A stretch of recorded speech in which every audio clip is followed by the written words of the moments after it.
In keeping with our own tradition, I will now bow to my right and bow to my left. And having done so, now request all delegates to observe a moment of silence for prayer or meditation.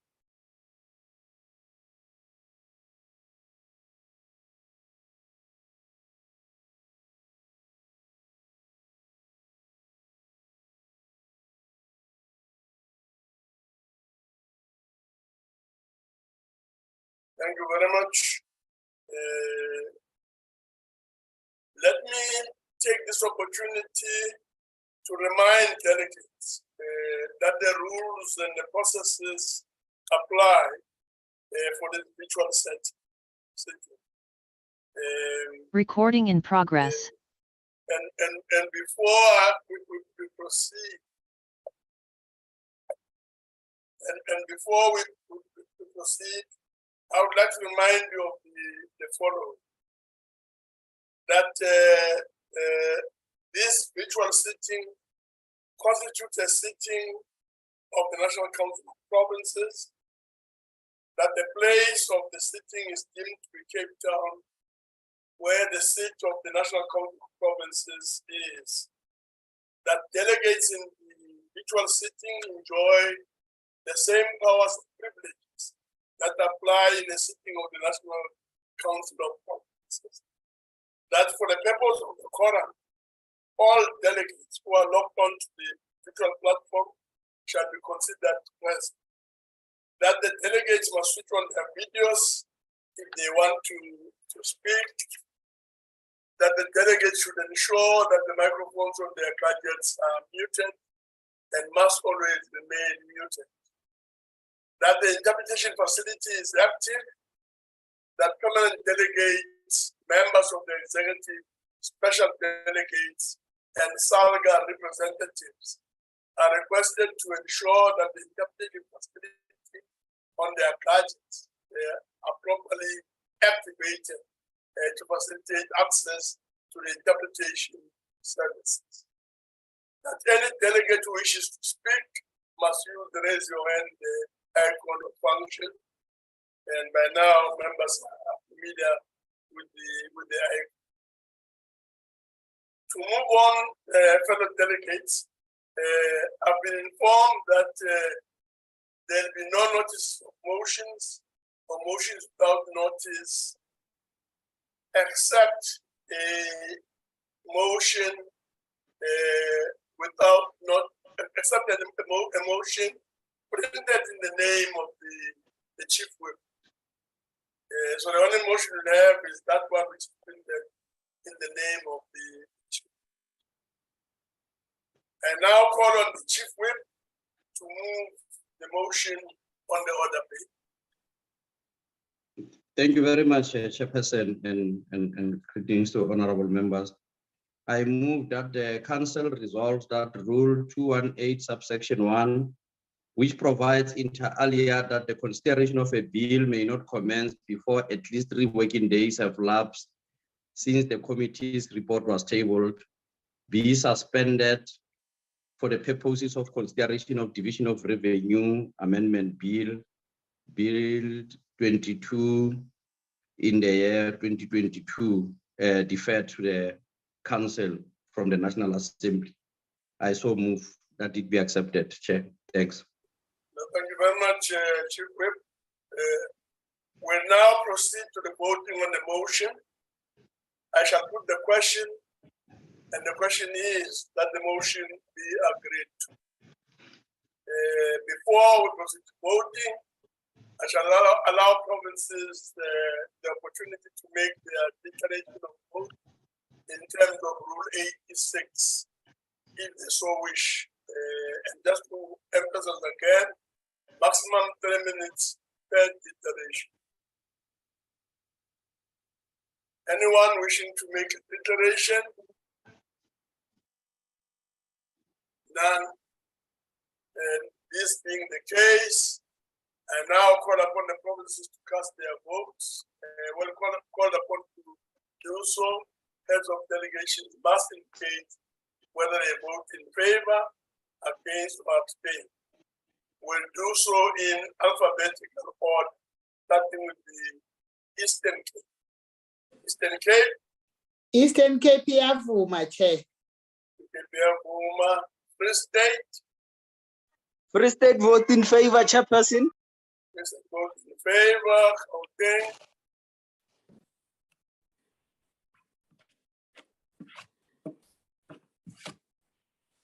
Mangwe, Gauteng, Ngamngenyuyephi? Pastor, now KwaZulu Natal, KwaZulu Natal iyayeseka sihlalo. Limpopo, Limpopo, Limpopo vote in favor, Honorable Chairperson. Limpopo vote in favor. Thank you very much. Mpumalanga, Mpumalanga iyavuma, Chairperson. Mpumalanga iyavuma. Northern Cape, Lorette vote in favor, Honorable Chairperson. Northern Cape vote in favor. Northwest, Northwest favors, Honorable Chair. Honorable Fasir Hassan from Gauteng. West vote My in apologies, we favor. vote in favor. Western Cape, Western Cape support. Western Cape support. Let's go back to Gauteng. Gauteng, Gauteng support. Gauteng support. Thank you very much. Voting is now closed. So 9 provinces voted in favor. I therefore declare that the motion agreed to in terms of section 65 of the Constitution. Thank you very much. We will now move on to the first order of the day. Perhaps it is that at this point that one should welcome the Deputy Minister, the MECs, the Salga representatives are present. So now move on to the first order of the day, consideration of the Division of Revenue Amendment Bill, B22-2022, National Assembly Section 76, and report of Select Committee on Appropriation thereon, announcement taken in the committee report 20th November 2022. So I call on the Honorable DG Matlangu, Honorable DG Matlangu, Chairperson of the Select Committee on Appropriations, to present the committee report. Honorable Matlangu. Thank you, Honorable Chairperson. Let me take this opportunity to pass my greetings to the Chairperson and the Deputy Chairperson of the NCOP, the Minister and Deputy Minister, the Chief Whip, honorable members, special delegates and permanent delegates, members of SALGA, and fellow South Africans. Chairperson, I am honored to table before this August House a report on the 22 Division of Revenue Amendment Bill, that is B22 of 2022. The committee adopted the report while the DA, FF Plus, and EFF reserved their position. The bill was transmitted to the National Council of Provinces and referred to the committee on the 16th of November 2022. The committee received a briefing from National Treasury on the bill on the 10th of November 2022. Provinces were invited to this meeting and were also individually briefed by permanent delegates on the 17th of November 2022. Negotiating mandates from provinces were submitted and considered on the 21st of November, and final mandates on the 22nd of November 2022.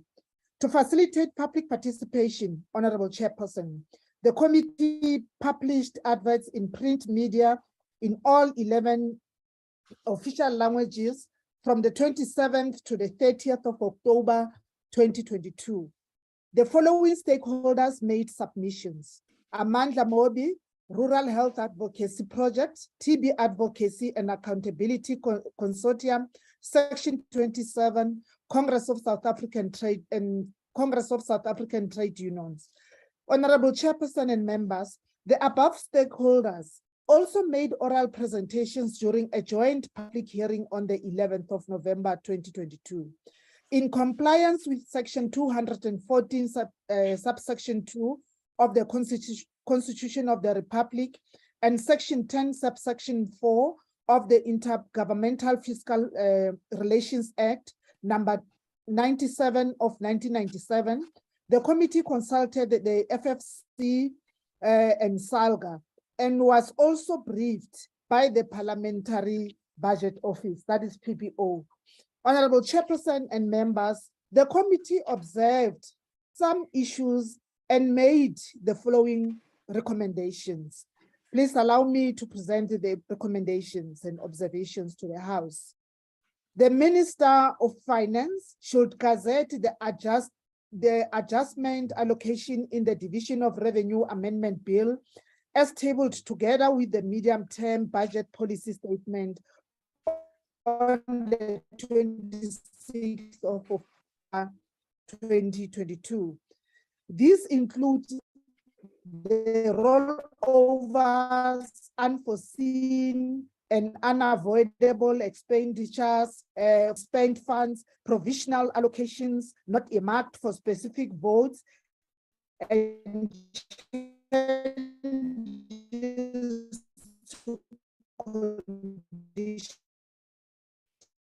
Losing you, Chairperson of the committee, we're losing you.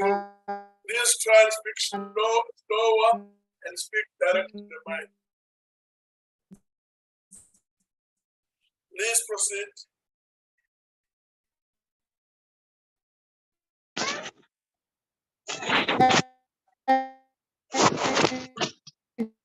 We're losing you, Honorable Mashango. If you can just try and speak slower and bit louder and speak to the mic.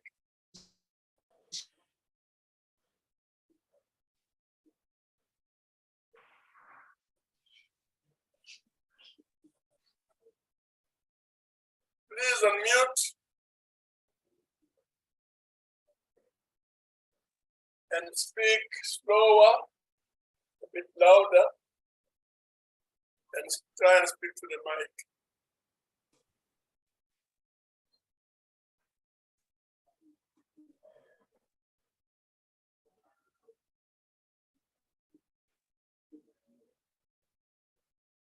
It does seem as if we have a problem there.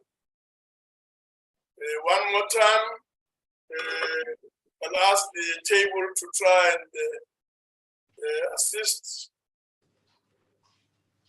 the best way they can, so that indeed we revert back to the chairperson of the Select Committee on Appropriation, Honorable DG Mashango. Mashango.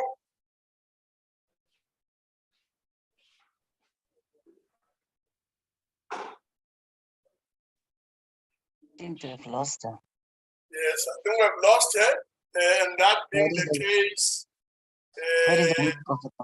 we will proceed.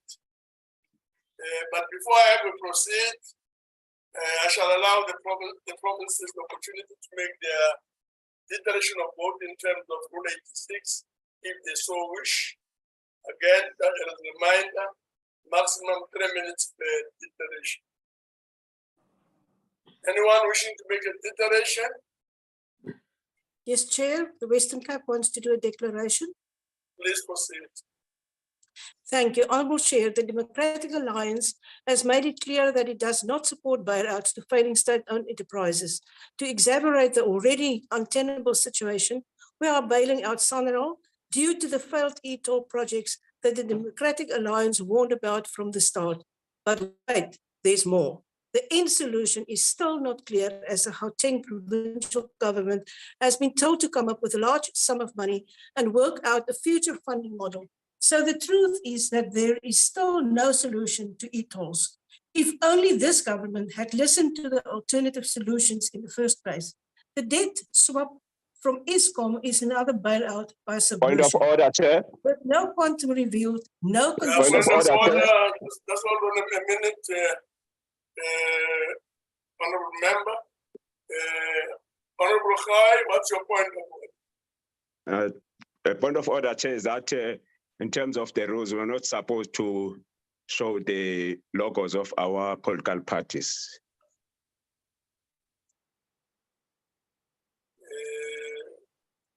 Honorable Labuskach. I'm Yes. sure you know the rule. Just take it over. Let's find a solution. Pardon? If you have a label or something that denotes the name of your political party, please report. I'm sorry, Chair. I am in a different location than I'm normally in. My apologies for that. Okay. Can I continue? Honorable Khai, I'm sure those has tried to respond and has shifted a bit. Maybe that will somewhat assist us. Yeah, no, it's fine as long as we don't see, Chair, the logos of a political party. If that is sorted, it's fine. No, thank you very much. Can I continue? Please proceed. The debt swap for ESCOM is another bailout by subversion, with no quantum revealed, no conditions disclosed, and no visible progress on splitting ESCOM into three parts. The cleaning up of ESCOM balance sheet at the expense of many other demands on taxpayers' money is a shocking absolution for one of the primary vehicles of state capture. But wait, there's more. The minister was still walking back down the red carpet after his speech when ESCOM latest borrowing spree was announced, with the World Bank advancing an eye-watering amount to fund the green energy projects. The report on the fiscal framework also includes a worrying remark about the South African Reserve Bank and the recent correction in the interest rates to pre-COVID levels in line with international trends and in protection of the currency as the mandate of the Reserve Bank demands. The chair of the Standing Committee on Finance tried to lead the Joint Committee down a path of monetary policy, which is not our mandate and is specifically separate from fiscal policy. The absence of any signal that greater funding will be committed to the coalface of service delivery, provincial and local government leaves us without an option but to reject this report and the fiscal framework behind it. And luckily, the Western Cape that we can have an opinion that the Eastern Cape didn't have, they have to abstain due to the lack of funding, so that and that is a sorry state that we are in. I thank you. Thank you very much, Honorable Skakine. We'll proceed to Honorable Mama Rehan. Honorable Mama Rehan. Thanks, Honorable Chairperson. I'm sorry, I'm not. Because all right. Okay, now then, please proceed. My apology for that.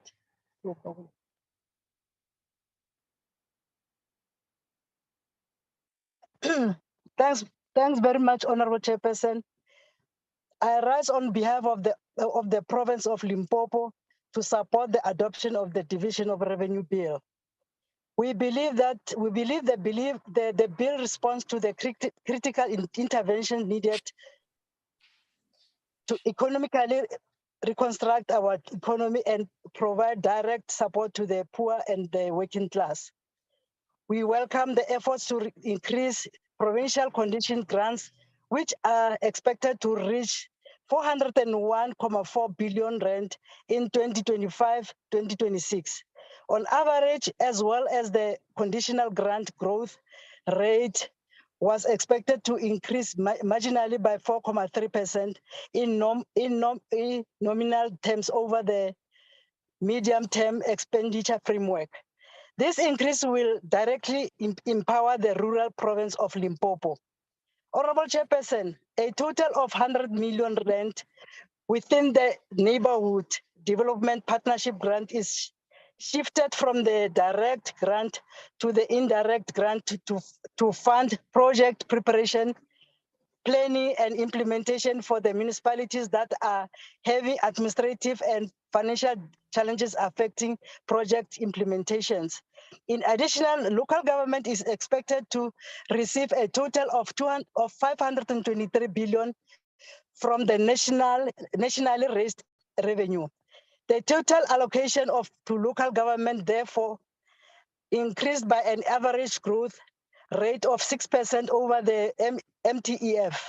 While we appreciate the additional allocation to local government, given that the bulk of local government conditional grants were for infrastructure-related projects and programs, it is, however, quite important to strengthen municipal revenue through improved revenue management and reviewing at alternative revenue streams.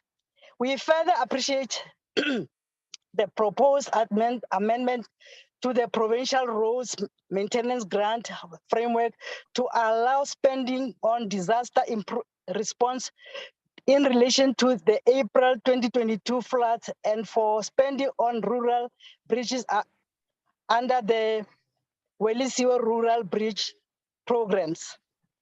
This will critically in crowding the private sector and attracting investment in rural and underdevelopment provinces. Honorable Chairperson, we must put these things into proper perspective. There are those who oppose the adoption of the bill, particularly the racist Western Cape, which believe state resources should not be used to support poor and rural areas, as they are doing in the Western Cape by rejecting poor Black areas where the vast majority of our people reside. This is the most inhuman action and must be condemned. We all have a moral responsibility to support the developed, particularly the poor, from the clutches of poverty and development, and we believe the bill responded. I thank you, Honorable Chairperson. There's no order. There's no order. Honorable Chairperson, thank you. Chairperson, the speaker just referred to the Western Cape delegation as being racist. I think that is unparliamentary, and the speaker needs to withdraw that statement. No, that is true, Chairperson. The speaker did not refer to. He said that the Western Cape is Western Cape, not delegation. That's a fact. Not that's delegation. A fact. Honorable not a delegation. The Western Cape. Yes, honorable members, let's have a bit for the Honorable Oakham. The member did not necessarily articulate the issue the way you see it. I therefore rule that we should continue, but if you insist, we will have to look at answers and then revert back to the House on the issue. Thank you, Chairperson. I would abide by that. It is either that you refer to the Western Cape delegation or the people in general of the Western Cape as being racist, and that is unacceptable, but I abide by your ruling. Thank you very much. Thank you very much. Honorable Mama, please conclude. I've concluded, Chairperson. Sorry. No, okay, no, thank you very much. We will now revert back to the chairperson of the Select Committee on Appropriation, Honorable D.D. Matlangu. Chairperson, on a point of order, it's Honorable Abaskagni. Yes. Chairperson, I rise on a point of order and ask permission from you to redo the declaration as I did the wrong declaration. Yeah. Why don't you start with Honorable Mashlamu and then come back? I can't hear you, sir. Why don't you start with Honorable Mashlamu and then come back to you? Thank you. Thank you very much. Honorable Labuskagen, she normally find it very unacceptable when members present incorrect declaration. For record, it is presented. Why didn't she correct it by just submitting the correct one? No. We have listened to her presenting incorrect I perspective, and to come back and repeat it again is incorrect. And I think that if the member realizes that she's committed this mistake, I'm sure we have it in us as members of the National Council of Provinces to try and assist the situation going forward. Honorable Mashlamu.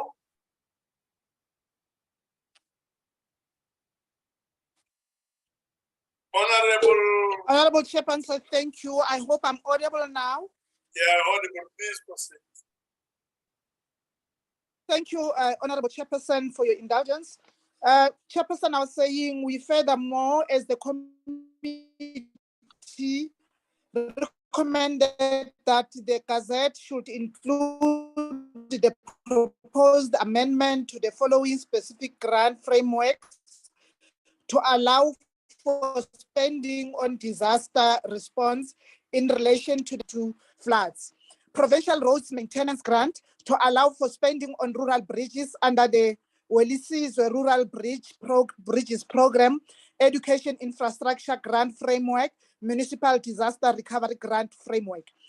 KwaZulu-Natal should put proper mechanisms in place to ensure that the additional 48.5 million rands allocated reaches the intended beneficiaries, who are mostly the victims of the April 2022 floods, to provide formula and disposable nappies for babies, meals for people in shelters, payment for shelter-based social workers and supervisors,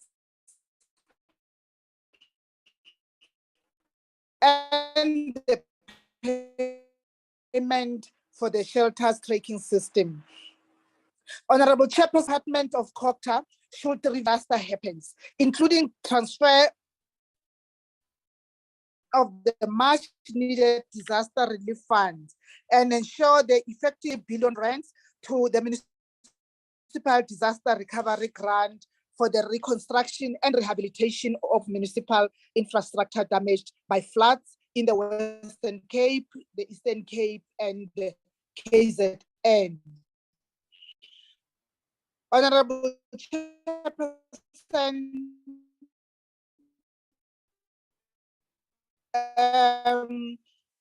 the National Treasury, together with the Department of Human Settlement and the eThekwini Metropolitan Municipality, should expedite the process of relocating disasters which were residing in informal settlements in eThekwini.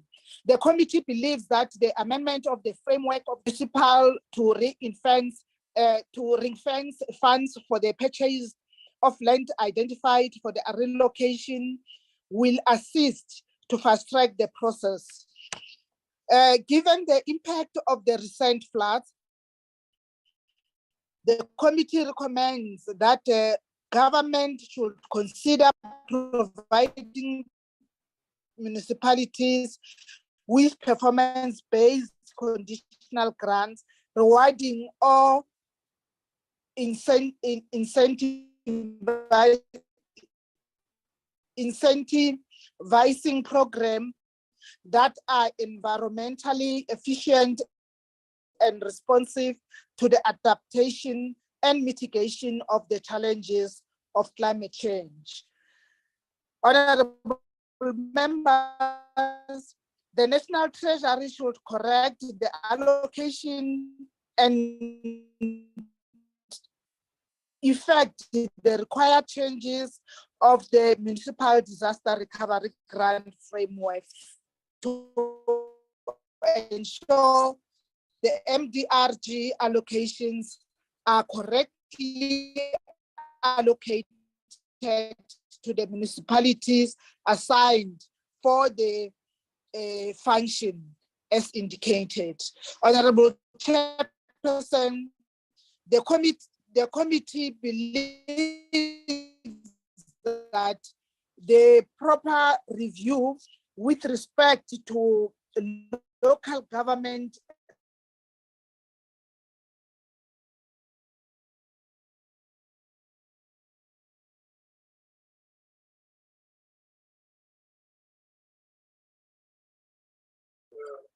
it does again, we have a problem. We'll have honorable members to move on. We'll ask Honorable Mastangu to make the speech available and to the table coordinate and ensure that the speech is distributed. Can I? Yes, so that indeed the member is not disadvantaged, but that the House as a whole is not disadvantaged. Honorable Mastangu is still there.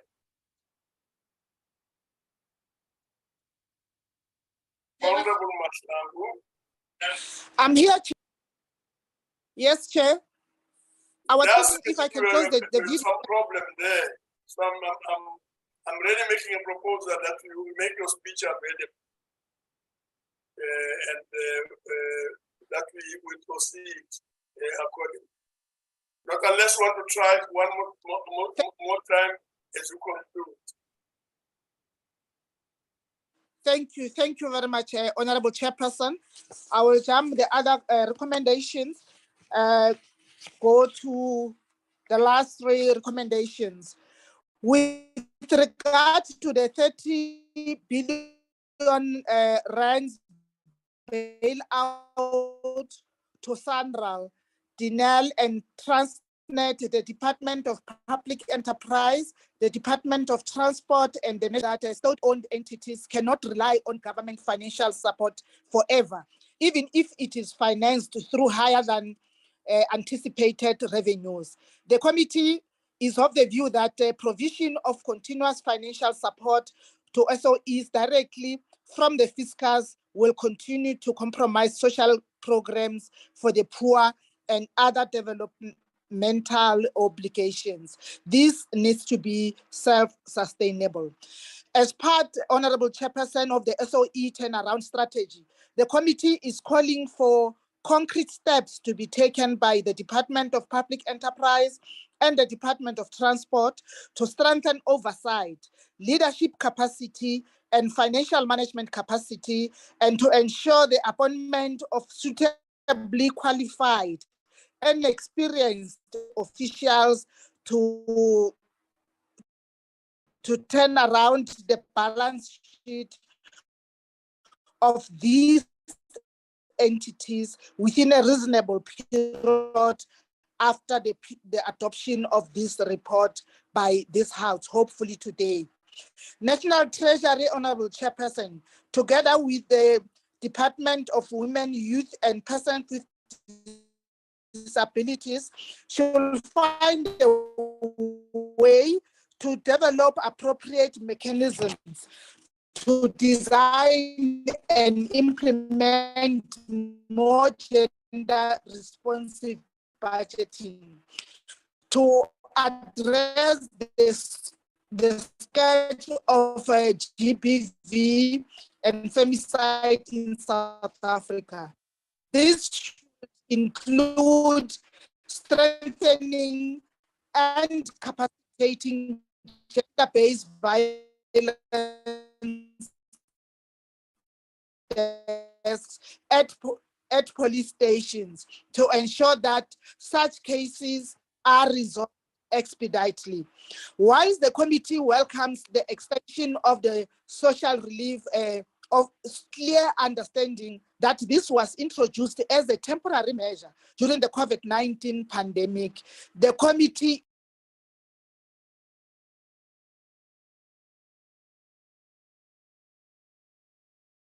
Yes, now, thank you very much, Honorable Masangu. We will proceed as I indicated earlier on. Honorable Labuskachne, let's please go through the declaration. Thank you. And the maximum is the time allocated as indicated 3 minutes. Let's proceed to you, Honorable Labuskachne. Thank you very much, Chair. The Honorable Chief Whip, in the spirit of positive critique, at least I'm recognized when I'm making a mistake. The 2020 DORA bill. I accept it because I was just teasing you that we are in another meeting. You are called to order earlier about the regalia of the party. So I recognize why you are mixing up. All the honorable members accepted. Accepted, Chair. Thanks. Thank you, Chair. The 2022 DORA bill is one of those bills that cannot be viewed and considered in isolation and without considering what the bill signifies for the future. There have been no changes in the initial allocations to the Western Cape outlined in the February budget. However, the health component in the provincial equitable share has been reviewed, and in the coming year, there will be a decrease in the Western Cape share continuing in the outer years. The Western Cape has opposed these revised allocations for the health component, resulting in the province's opposition to the 2022 Division of Revenue Bill. This revision has seen the Western Cape lose around 500 million rand in healthcare funding over the medium term. Provinces, SOEs, and municipalities singled out by the Auditor General as financially irresponsible continue to receive public funding without real consequences or tangible conditions to funding. Provinces such as the Western Cape receive no incentives for practicing good financial governance and are punished through fiscal transfers for governing a clean and accountable government. The Western Cape should rather see an increase in funding to reward good governance and enable further improvements in service delivery. Furthermore, there is a lack of innovation from National Treasury regarding grants. The same grants are redistributed and moved around each year, but no new grants have been created for the new challenges we are facing, like energy, technology, and job creation. Current grants allocations aimed at job creation have a short-term focus that is unsustainable in isolation. A review of these allocations is necessary to provide long-term solutions to the unemployment crisis. The national government has again chosen to redirect funds to failing SOEs rather than to capacitate frontline services, as 13 billion rand of the additional 48.8 billion adjustment towards the national government will be allocated to bailouts, including unraveling e-tolls. With an extra 1 million people using Western Cape roads, we do not support this. The Western Cape rejects the report and the bill. Thank you, Chair. Thank you very much. We shall now proceed to voting on the question. And the question is that the bill be agreed. I now call upon the provinces to cast their votes. And when called upon to do so, heads of delegation must indicate whether they vote in favor, against, or abstain. We'll do so in alphabetical order, starting with the Eastern Cape. Eastern Cape. Eastern Cape, Yavuma, Chairperson. Free State. Free State votes in favor, Chairperson. Vote in favor. Gauteng. Gauteng vote in favor, Chair. Gauteng. KwaZulu-Natal, yes, Kasihlalo, siyabonga. Thank you very much. Limpopo. Limpopo liamogela raporoto. Chairperson. Limpopo support the report. Mpumalanga. Mpumalanga vote in favor, Honorable Chairperson. Mpumalanga vote in favor, Northern Cape. Northern Cape vote in favor, Honorable Chairperson. Northern Cape vote in favor, Northwest. Northwest favors the report, Honorable Chair. Northwest vote in favor. Western Cape. Western Cape opposed. Western Cape is against. Chairperson, may I have a point of order, please? It's Ryder. Point of order, please, Chair. Yeah, what's the point of order? Chairperson, thank you very much. Chair, I note that we have just agreed to the adoption of the report from the various provinces, but I do think it's important to note. Yeah, so I do think it's important to note in the process, though, that the Eastern Cape was unable to submit a negotiating mandate and didn't submit a final mandate for the adoption of this bill. And their reasons were that the province doesn't have the funding to meet or to hold meetings. And I do think that it's something that maybe should be highlighted. I'm not sure that it was covered properly or adequately in the report or in the speech from the chair. And I do think that we should note that the Eastern Cape actually abstained from. On a point of order, Chairperson, I think the member is diminishing. The member is really diminishing. The authority of the provincial league in the Eastern Cape.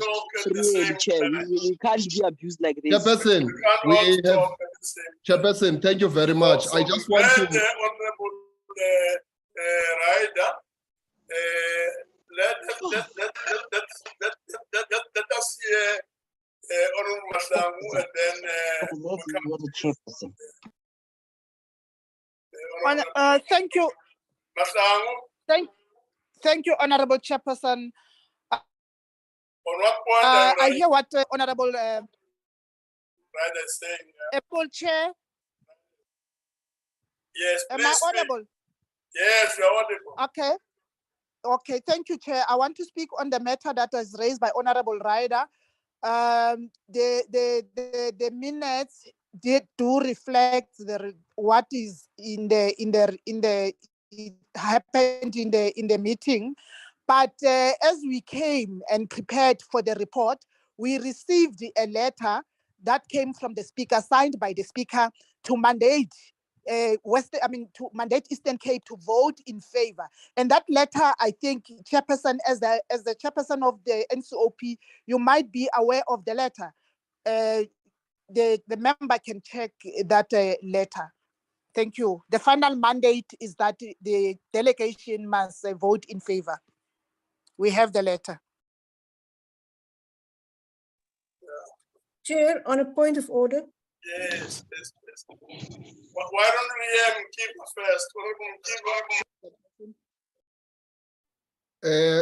No, thanks, Chair. We are the representatives of the Eastern Cape in this august house. People must not assume a status of representing provinces that they don't. Honorable Ryder is from Gauteng, and he must not put words in our mouth here. Chairperson, on a point of order, the Honorable Nkiva is not informed of the matter. I am quite informed of the matter. It is with me as well. I've got a copy of the negotiating final mandate. And the point I'm making is that you are out of order and out of bounds, Honorable Ryder.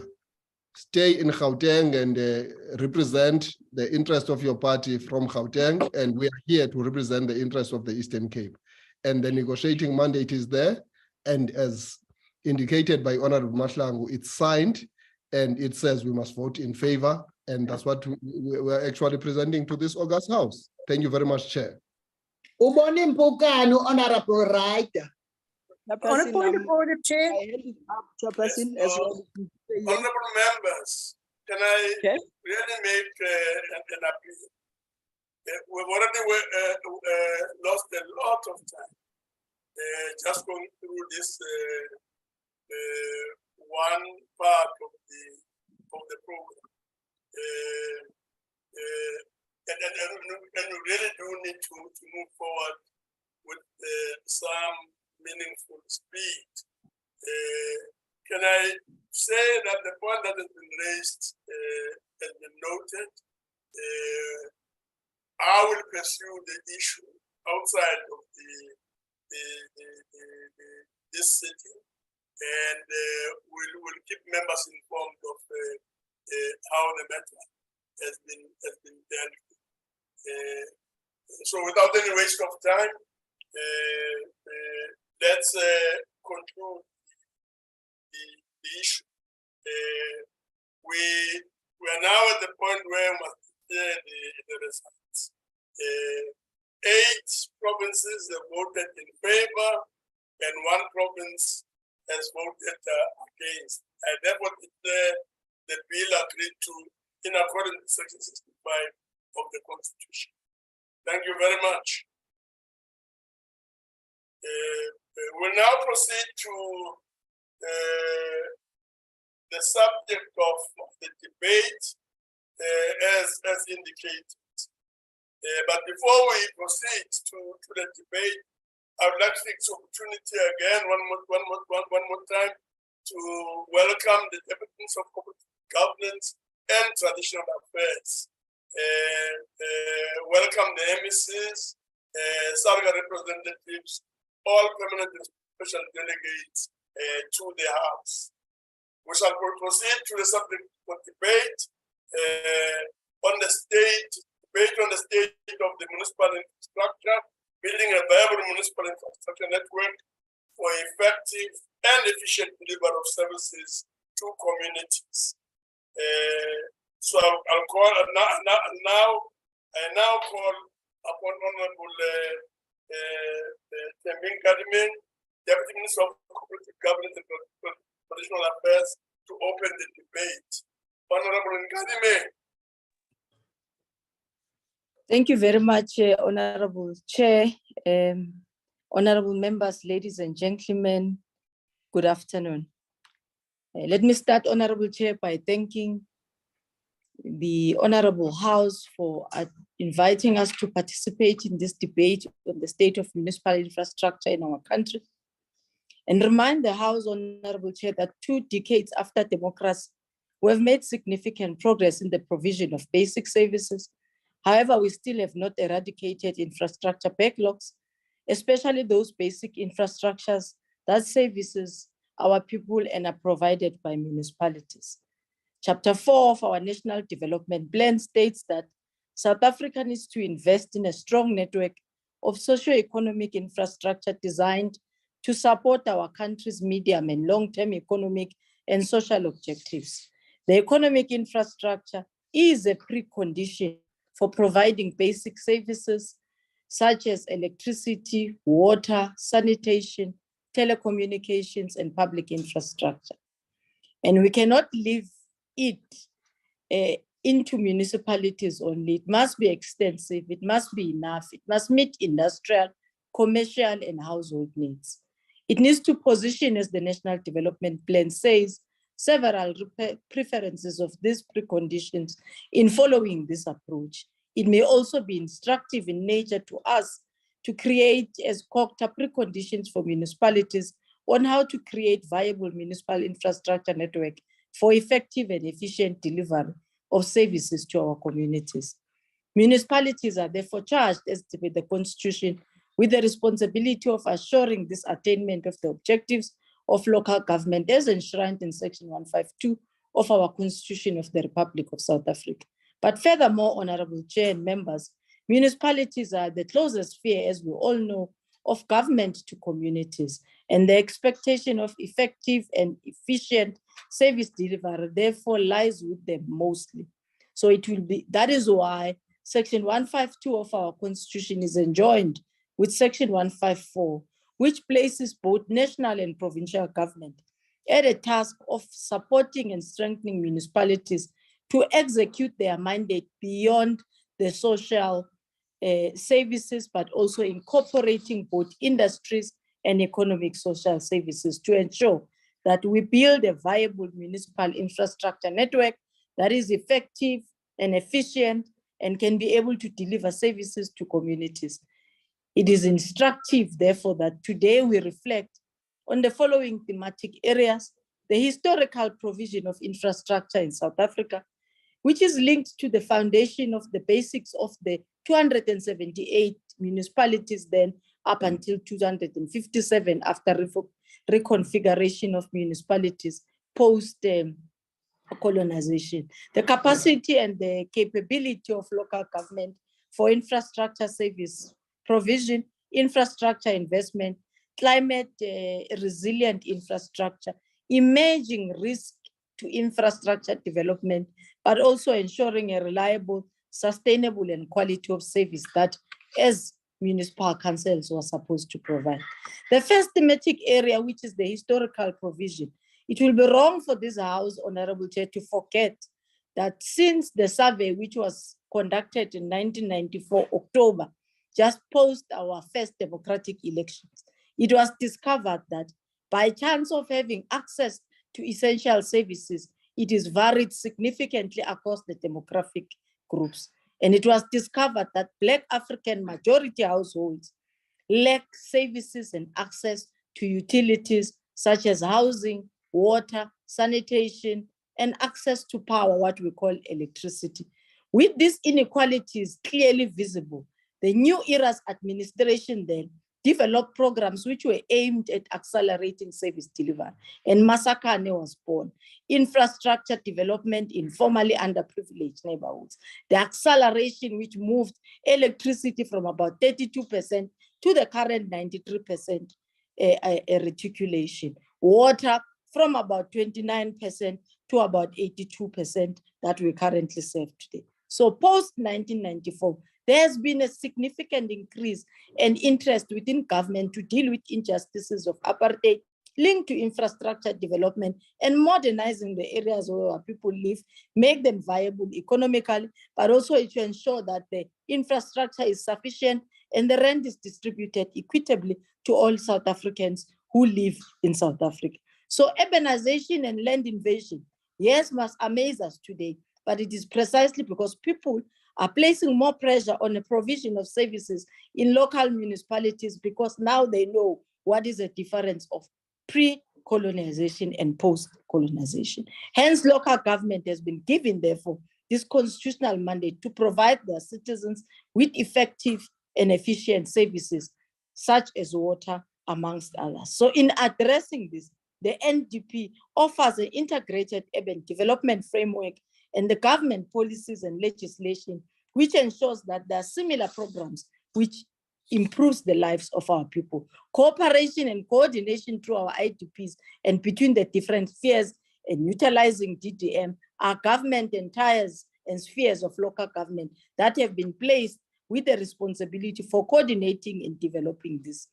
Second area is capacity development and capability of municipalities, but of course across the state in ensuring that we render infrastructure development.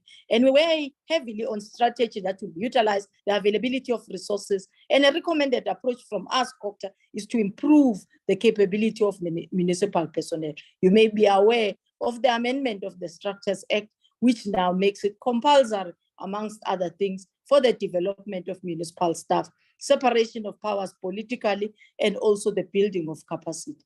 We are doing this in ensuring that the function of planning at the municipal level, operation maintenance is undertaken decisively by municipalities and capably so. This is the comprehensive framework, therefore, attends to what Section 154 does and dictates. So we're building through the DDM and the districts, centers of excellence that will be responsive to capacity gaps and ensure that all our structures in the framework support and covers all the back to basics elements and pillars of development. The capacity that we need for skills for our councillors and municipal officials is enjoined. MISA, which is our Municipal Infrastructure Support Grant, have revived the labor-intensive program, focusing on waste collection, records management, asset management, amongst others, and a labor road building program to ensure that as COCTA, we prepare our municipalities for the giant second rollout of ensuring that 100% achievement with regard to the provision of basic services is attained. Chairperson, we value the role equally of our traditional leaders and understand that it should not be understated on the capability of building a local government sector, because they deliver and they assist in ensuring that our communities appreciate and are mobilized to receive services in areas which are communal land and are led by traditional leaders. They are therefore our key stakeholders, and they also participate in the development, but also in the framework of ensuring that our communities are developed. Infrastructure investment is one area which is critical when you discuss about local government infrastructure, in ensuring that municipalities invest, they provide capital for the investment that is required, as well as ensuring that citizens adopt a culture for the payment of services that they receive. Of course, we have got a limited budget, as you may know, but it is necessary for municipalities to invest more in agriculture and ensure that in infrastructure, and ensure that local economic development thrives, which in turn will be a spin-off for service delivery infrastructure, which our people so yearn for. So we need to close the gap between infrastructure services such as water, electricity, and sanitation, which our people so need, but also utilize the economic element of infrastructure to unlock and minimize unemployment, minimize poverty in areas of municipalities.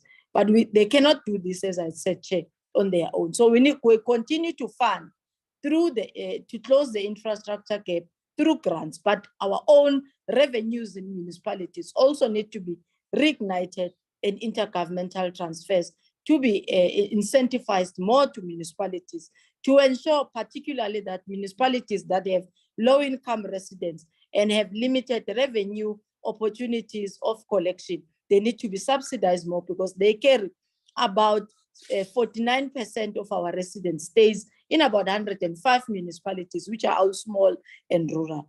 So our options for financing is ensuring that we look into a multilateral development bank and a development finance institution, donor concessional financing, and multilateral financing. Various institutions in public-private partnerships have been involved in ensuring that the financial assessment of municipalities to enhance project financing is developed. The estimated cash flows and profits is generated, and joint pooled financing for municipalities to ensure a collaboration between them and potential lenders who must raise finances for infrastructure that has economic spin-off as well. But also developmental charges, which we usually call DCs, are one of the instruments that municipalities in South Africa uses less, but as COGTA, developing a framework with our infrastructure fund headed by the Development Bank of South Africa, DBSA as we usually call it in short, to ensure that we create an infrastructure fund to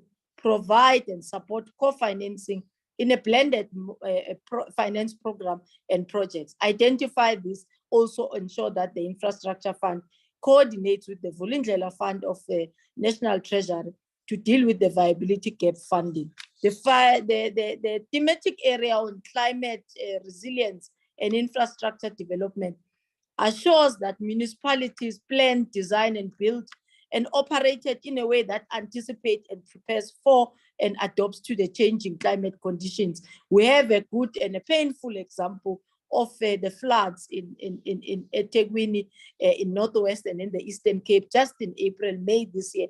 And we have been able to say it was a rapid disruption by the climate and its climatic conditions, which now we need to ensure that our infrastructure is built with the focus in mind that there is a risk, climate and related disruptions. Honorable Chair, the studies by our NDMC, which is our National Disaster Management Center under COGTA, estimates that there may be a gradual rise in surface by 1 meter by year 2050, which then needs to reposition all of us as a country to ensure that all our coastal towns, our coastal areas, their topography and their soil profile strength near the oceans is studied, is well built, and it gets to be prepared to ensure that something like building and raising of sea walls, etc., could be one of the best way to avoid and preempt what could be the outcome of 2050. Renewable energy has also shown that it has got best practices in other areas of the of the world, and we may want to adopt that, but without resilience of negating that, we may not be able to utilize 100% of our power from renewable energy, but we could be able to deal with mitigations of what we are facing today to ensure that we are climate ready, but we also are able to provide as municipalities for our areas in case, for example, of load shedding. So ecosystem-based approach needs to be used in natural infrastructure to design the adaptation measures. We may also want to look into the flexibility approach. We have the infrastructure development emerging risk measures, which I've already articulated to. But Honorable Chair, the electricity supply infrastructure has put physical failure risk into municipalities. Yes, load shedding might be planned, but there are quite a number of undesirable consequences that municipalities face: increase in cable theft, increase in transformer theft because of the copper that is inside, and the overall destruction of electrical equipment. So renewable and alternative energy need to be a possible way. There's a damage also in wastewater treatment works at the loss of power, operational risk and financial risk that municipalities place even on infrastructure that they've already invested in, but they are negative gains. So this takes us into ensuring that local business forums needs to be roped in to understand, but so that they don't leave cities and further because of infrastructure, municipalities lose the basic infrastructure that they have, and ensure that there is reliable, sustainable, and quality services. MISA has developed the asset management planning, asset management involvement of communities to ensure that the asset that government, whatever the sphere builds, is the asset that belongs to the community. They must love it, they must buy into it, and ultimately they must protect it. Municipalities require, therefore, the necessary capacity and capability to undertake a full-scale infrastructure asset management. And there are key critical areas, that is technical capability and capacity, development of norms and standards for the enforcement of infrastructure, choice of material and standard enforcement, professionalism of local government, community involvement, environmental friendliness of the infrastructure, affordability of the outputs and services that are given, but also knowledge of the infrastructure and training of our communities on what to do in case of disasters. So asset registers and conditions of monitoring and treatment for the decision-making process, COCTA has already started that. And that will ultimately give us the optimum utilization of infrastructure in our municipalities. Honorable Chair, as I conclude, I wish to again state that the building of viable municipal infrastructure network for effective and efficient service delivery of services to our communities is a condition for South Africa's development. Development as measured by the reduction of unemployment, poverty, and inequality. However, this precondition and other preconditions which could be solved for and with our limited progress suggest that we have not completely satisfied these preconditions to ensure that we build a capable state, not only of local government, for effective infrastructure. We create an enabling public infrastructure investment that is climate smart for both public and the private, that we build infrastructure that is resilient and sustainable, that we ensure that the three spheres of government work together seamlessly to create an enabling environment for development. And this is the objective of the district development model, which through this model was shifting from building for people, but building with communities. With these few words, I wish to say and thank the House for inviting us, and we look forward to robust engagement. But we do confirm that we were not wrong when we say Africa belongs to all who live in it and must equitably share and improve the state of governance, particularly municipal infrastructure. I thank you, Chair.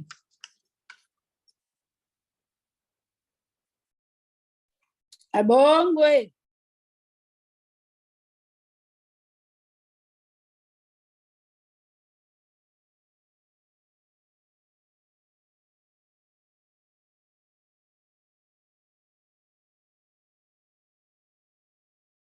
We will now proceed to Honorable Ryder. Honorable Ryder, and thank you very much, Deputy Minister Academy. Yes, please proceed. Thank you very much, Chairperson. Mr. Chair, local government in South Africa is a tale of two extremes. On the one hand, there are a handful of well-run, successful municipalities providing excellent services to their residents and consistently maintaining their success trajectory. On the other side of the scale are the delinquent municipalities, failing to pay their creditors, failing to report their financial positions adequately, and failing to fix the potholed roads, leaking pipes, and electricity outages, while raw sewage flows unchecked into the streets and rivers. In stark contrast, as though this is, it is made more horrifying when one considers that people's lives are directly affected. Not surprisingly, there's a similar disparity in the infrastructure that municipalities rely on to provide the services. Some municipalities get it right, developing infrastructure in anticipation of demand, maintaining the infrastructure that they have, and controlling development to ensure that it centers around spaces that have infrastructural capacities to support that growth. This is called good governance. It also goes by another name, the DA difference. Sadly, though, there are too many municipalities that lack the political will and the management skill to guide development and link growth to infrastructure. Too many municipalities that don't budget for maintenance and repairs. Too many that cannot deliver a capital project on time, in budget, and according to the community's needs. This is how the ANC runs its municipalities. With a focus on the flashy projects, the ribbon cuttings that benefit a few connected folk only. Imagine buying 20 donkey carts to benefit 20 people when the money could be spent to improve a road, which would help the entire community. But let's consider some other real examples. The Midvaal local municipality is, of course, the one that I know best. 10 or 11 years ago, they took a decision to reduce reliance on Rand Water, who pump water through the area on its way to Johannesburg. It's so easy to tap into a line and supply your community using Rand Water's pump-dependent pressure. So easy until the pumps fail. And so a reservoir is a good idea to provide a buffer to communities against those increasingly frequent mishaps. Midvaal boasts 4 new reservoirs that have been built over the last decade, all built on time and within budget. There's also the new Sikelo electrical substation, on time, in budget. Make no mistake, Midvaal has its share of issues with the usual construction mafias and work stoppages and contractor failures. But proper planning combined with proper project management ensures delivery, on time and in budget. And we must never forget, infrastructure brings growth. Industry is always looking for municipalities that have capacity. Growth brings jobs. Jobs raise people's quality of life, and this, of course, creates demand for more infrastructure, and so the cycle goes round and round again. This is why President Cyril Ramaphosa said in the State of the Nation speech that government's job is not to create jobs. Government creates spaces where jobs can be created. And yes, as the need grows, so too will government's capacity to create state employment opportunities. But these will be in support of economy boosting productivity. Government makes its money through receiving taxes. It must be in government's best interest, therefore, to create an environment where taxpayers thrive and so share their spoils with the state for the betterment of all. That is how government works. But that success story is not unique to Midvaal. While Johannesburg was under the DA government from 2016, a similar story emerged. With the Sebenza substation and numerous water supply projects delivered in areas to meet the burgeoning demand brought by rapid urbanization. Then MMC, Nico de Jager, oversaw capital spending consistently above 97% of budget, with savings due to innovative procurement strategies, with projects delivered and targets met.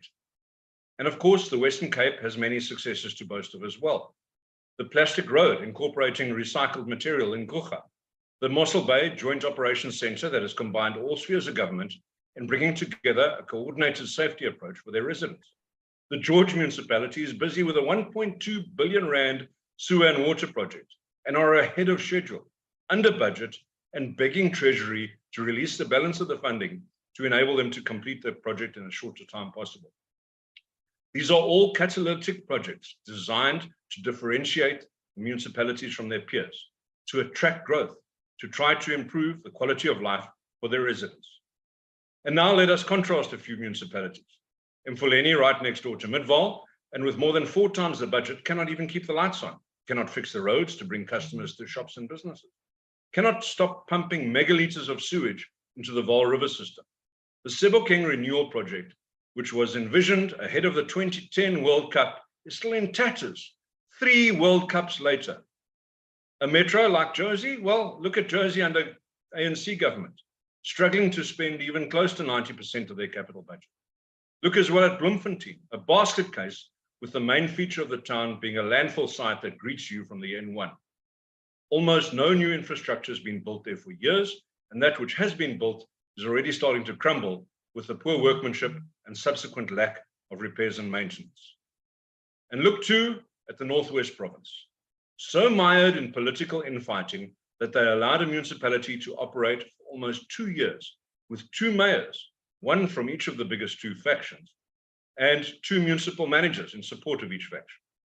And the whole province shows sprawling and uncontrolled development. Thank you, Chair. The whole of the Northwest Province shows sprawling and uncontrolled development, with failed wastewater treatment plants and useless reticulation, water leakages and wastage at startling levels, and roads that ensure that speed limits are adhered to because it's simply impossible to drive at more than 60 kilometers per hour. And so, dear Chairperson, as we debate the state of local government infrastructure, it's imperative to understand that the problem does not lie with the model of local government, but rather with the way that local government is run by the African National Congress on the one hand, in its frenzy to enrich the cadres, while on the other hand, the DA delivers and the DA gets things done. We told you so. Thank you, Chair. Thank you very much. We proceed to Honorable Kadogo.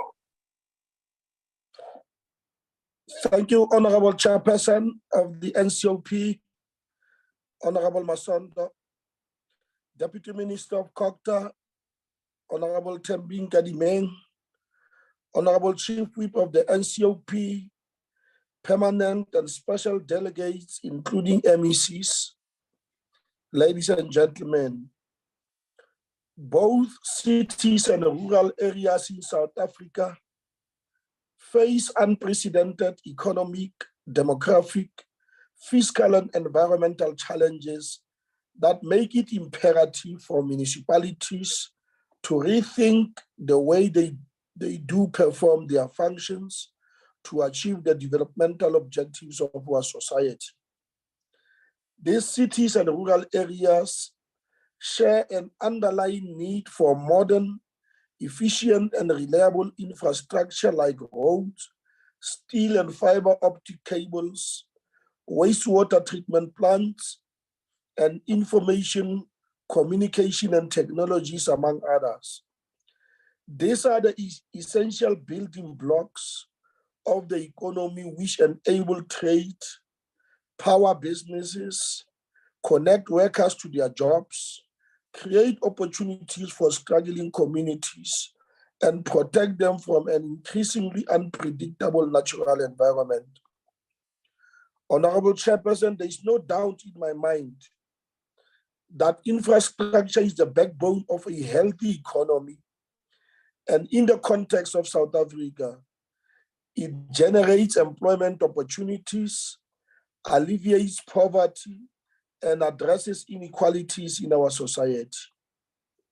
From investments in telecommunication systems, broadband networks, road infrastructure, energy projects, and pipelines, to public spending on housing, transport, water, buildings and parks, all these infrastructures are critical ingredients in the success and development of any country. In South Africa, Honorable Chair, the 5th administration under President Ramaphosa has adopted the Reconstruction and Recovery Plan, especially in the wake of COVID-19 pandemic, which ravaged our country and the entire global village. The adoption of the Reconstruction and Recovery Plan for the economy seeks to stimulate equitable and inclusive growth and also to address the triple challenges of poverty, unemployment, and equality in South Africa. For the past decade, Honorable Chair, our economy has experienced a stagnation, which has put a strain in the effort to tackle the historically structural problems afflicting our country. This unprecedented economic crisis was caused by the collapse of the United States housing market in 2006 and the ensuing financial crisis that wreaked havoc around the world. And therefore, there is no question that the discovery of the COVID-19 pandemic at the end of 2019 has exacerbated the crisis mentioned above. COVID-19 became a world-shattering problem with far-reaching consequences for humankind. It took the lives of people and disrupted their daily activities. It created chaos in the financial markets. It wreaked havoc to economies and exposed the competencies of governments across the world to deal with disasters. Therefore, the adoption of the Reconstruction and Recovery Plan by our government for the economy sought to stimulate equitable and inclusive growth and ensure that we deal with those particular problems accordingly. In the light of this, Honorable Chair, what underpins the conviction of President Ramaphosa's government is an unflinching commitment to massively mobilize all our resources and efforts in order to put the economy in a sustainable recovery trajectory. At municipal level, it has been observed by all key partners, including the research institutions, that the growth of urban infrastructure in South Africa doesn't match with the growth of urban population. Some striking features and the facts about the challenges of urban infrastructure confirm that the status of drinking water supply, of public transportation, of sewer and solid waste management are among issues that leave much to be desired. To exacerbate these problems, there are serious bottlenecks which act as impediments for the growth of infrastructure, and the major ones can be summed up as follows. Infrastructure projects are highly capital intensive, and their funding is considered as a major impediment in achieving their goals and objectives. Certainly, Honorable Chair, municipalities mainly rely on the municipal infrastructure grants with no or little public infrastructure projects investment undertaken through the public-private partnership mode. Another significant challenge in achieving the infrastructure goal is the way land acquisition is done for projects. Landowners always feel aggrieved by the way their land is acquired and the compensated amount, and as such, this results in dispute and litigations. Most of the infrastructure projects in South Africa suffer from delays in completion. This is mainly due to inadequate regulatory frameworks and inefficiencies in the approval processes. Corruption and nepotism also delay the execution of projects at best, and at worst, the poor workmanship is the contributor to the failure of some of the projects. Also, Honorable Chairperson, the rise of the new construction mafias are also delaying the execution of projects. These construction mafias operate under the banner of radical economic transformation, and they present themselves under the gaze of local business forums and invade construction sites across the country, demanding money or a stake of up to 30% in development projects. Environmental safeguards and guidelines also have proven to be one of the major reasons for delays in infrastructure projects at municipal level. Poor pre-construction planning is pretty long and protracted, and as such, there are delayed commissioning and completion of the infrastructure projects. Honorable Chairperson, from the explanation given above, it must be noted that South Africa's infrastructure is an essential and most important component of rural and urban development and the stimulation of the economy. Cities, towns, and rural areas are poorly shaped and need immediate attention from all the spheres of government and the private sector. Part of the solution, therefore, to the infrastructure challenges is contained in the Economic Reconstruction and Development Plan. The plan calls for the interventions which include to restore the economy while controlling the health risks. It also entails the building of a sustainable, resilient, and inclusive economy. In terms of this plan, Honorable Chair, the aggressive infrastructure investment is one of the priority interventions needed to galvanize and rejuvenate our municipalities in order to achieve the developmental objectives of the country. There is therefore no doubt in my mind that infrastructure investment, delivery, and maintenance will play a leading role in South Africa's economic reconstruction and recovery. A large-scale infrastructure program will boost aggregate demand, assist in reviving the construction industry, and contribute to the employment creation. To achieve all of this, Honorable Chair, the efforts of the government should be strengthened to attract private sector investment in the delivery of infrastructure as part of building a broad-based public-private partnerships. The other strategy that is needed is to strengthen the capacity of the state in order to successfully implement the economic reconstruction and recovery plan. Its implementation depends on a capable, ethical, developmental state to which the capacity to plan and to implement in a coherent and integrated manner is needed, and that must happen across the three spheres of government, and this is an urgent necessity. Accordingly, Honorable Chair, strengthening the capacity of the state should be among the priorities as I've outlined, and this must focus on project preparation, project implementation, and execution of infrastructure and high-impact capital projects.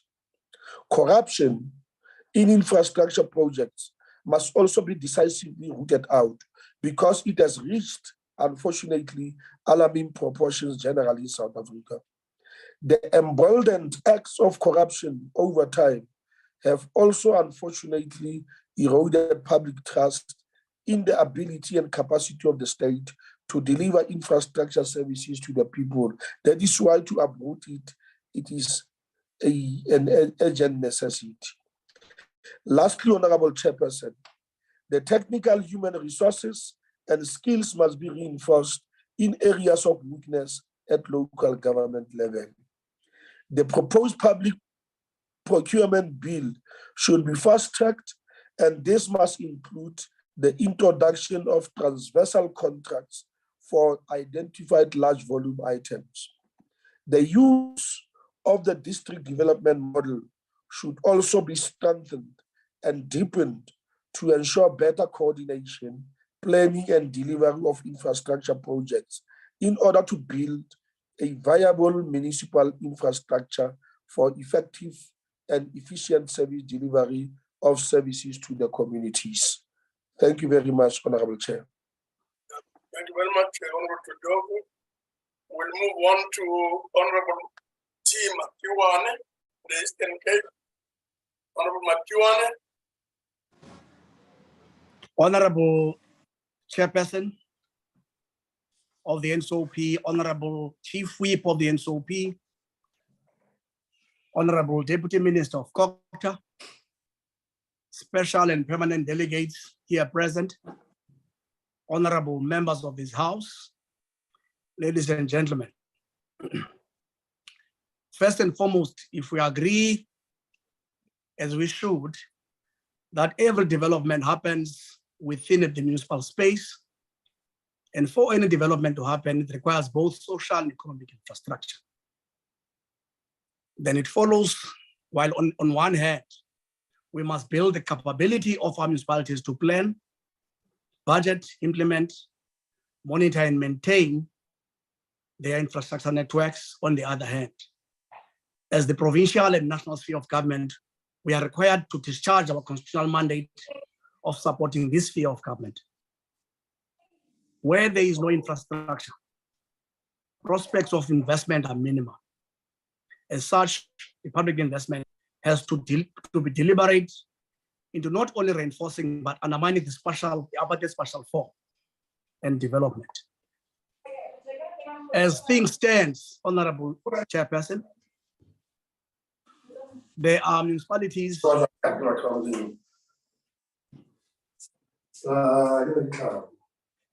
Yes, we will request Honorable Matiwane to continue, but those people who are disturbing the proceedings in the background are really doing us some disservice of some kind, and we're really making a plea that all of us must cooperate so that we're able to do the work that's in front of us.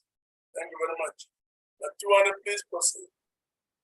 Honorable Chairperson, as I was saying, as things stand, there are municipalities that are not only a product of their own making, that are unviable and constrained from effectively and efficiently delivering services to their own communities.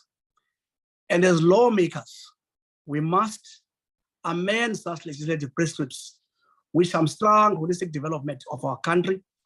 Principally, on such is the Division of Revenue Act, which in our view must be biased to the local sphere of government, in particular the most poor municipalities where development is most required. Through the district development model, all municipalities of all spheres of government should be seized through one plan and one budget.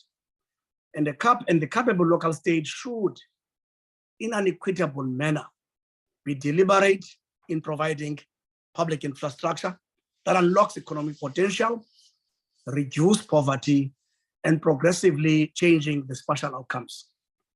It is common cause, Honorable Chairperson and honorable members, that when communities demand roads, houses, water, etc., they do not even bother themselves with whose function is to provide what infrastructure, but protest to the closest and nearest sphere of government, which in this case are municipalities. As such, government response during a period of subdued economic performance has to be integrated, taking into consideration the point raised above. The 2022 South African Institution of Civil Engineering says, report card paints a condition of local government infrastructure that is declining. Infrastructure indeed does provide us with opportunities that will address the challenges of poverty, inequality, and unemployment. We need to invest enough so that we deal with the triple challenges that continue to confront us 28 years after. In the context of the Eastern Cape, there is no doubt that for the province to accelerate infrastructure provision, much more public investment is required. In the province, there is smaller investment by national SOEs. Secondly, we have a smaller contribution from municipalities compared to provincial government due to absence of substantial own funding, own revenue to support municipal infrastructure maintenance and rollout. In general, the Eastern Cape is in dire need of much more investment in social and economic infrastructure if its economic performance is to improve, and we are to recover from the current economic situation that we find ourselves under. As stated above, Honorable Chairperson, our municipalities in the province have serious infrastructure backlogs, specifically with water, and sanitation infrastructure that has received bigger chunk of capital infrastructure grant allocation. The two, in this case, water and sanitation, have managed to provide 65% of and 80% access, respectively. Having said all our challenges, we note the positive improvement in this regard. Alfred Nzo District Municipality has the most backlogs at an average of 45%. And in this regard, more efforts and financial resources need to be prioritized in addressing all service backlogs, especially in areas that still have high backlogs such as OR Tambo, Chris Hani, and Alfred Nzo districts. Honorable members, to improve the quality and viability of municipal infrastructure, more investment needs to be directed towards asset management. And this area cannot be overemphasized. It can be achieved through directing more funding towards upkeep and maintenance of our existing infrastructure.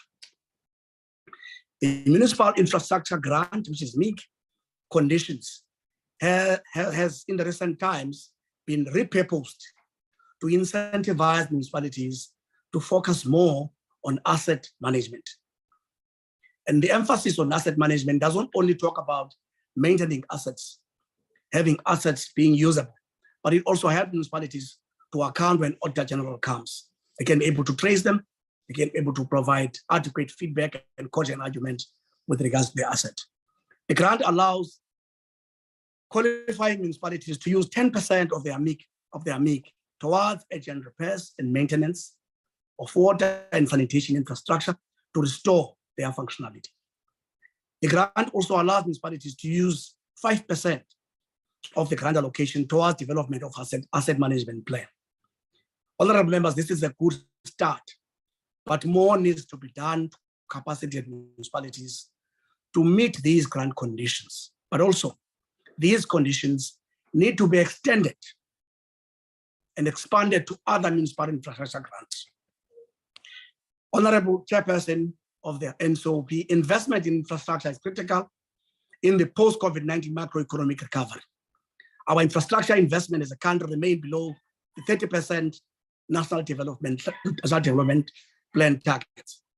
Development in any form happens in municipal spaces, as I've already alluded earlier on.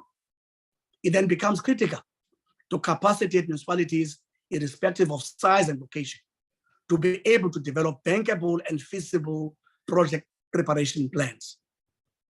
The funding of project preparation, as announced by the Minister of Finance in his recent medium-term budget policy statement, it is therefore a welcome news. This will assist with scaling up viable project pipelines in local government and improve infrastructure investment, and that would also help to catalyze economic growth. Honorable Chairperson, Honorable House, as I conclude, I would want to quote Honorable Thabo Mbeki, the former President of the Republic, in his piece titled Historic Injustice. He remarks, and I quote, "If the saying out of nothing, nothing comes is true, then it must follow that the future is formed and derives its first impulse in the womb of the present. That all societies, therefore, necessarily bear the imprint and the birthmarks of their own past. Whether to a greater or a lesser extent must depend on a whole concentration of factors, both internal and external for each particular society," close quote. To this extent, Honorable Chairperson and honorable members, we must appreciate the context and subjective factors confronting our local sphere. And we must ensure that those who are found in villages, in the rural areas, in the farming communities, in small towns, etc., must never be condemned in second-class citizens who must endure poor service delivery. We have to accelerate inclusive development and provision of infrastructure, and in doing such as we build the capacity of our municipalities. At the same time, we must tamper with the institutional and legislative arrangement as they currently exist, because they impede that which we want to see happening. I thank you, Honorable Chairperson. Thank you very much, Honorable Matuan. We'll now proceed to Honorable Dameni. Honorable Dameni. Thank you, Chairperson. Chairperson, I'm requesting to keep my camera off due to load shedding and my coverage. Please proceed. Thank you. Chairperson, the South African Constitution stipulates that municipalities have the mandate to ensure the supply of basic services such as water, electricity, roads, infrastructure, schools, and clinics to all communities. Municipalities are therefore one of the most important government institutions answerable to the people for providing essential services. Yet reliable service delivery is one of the most biggest challenges facing our people today. Infrastructure development and management is a central part of the government's commitment and responsibility to deliver essential services to the communities. However, there is little focus placed on the management and maintenance aspects of infrastructure, causing service delivery protests. We suffer from a lack of infrastructure in rural areas where a large majority of our people reside and work.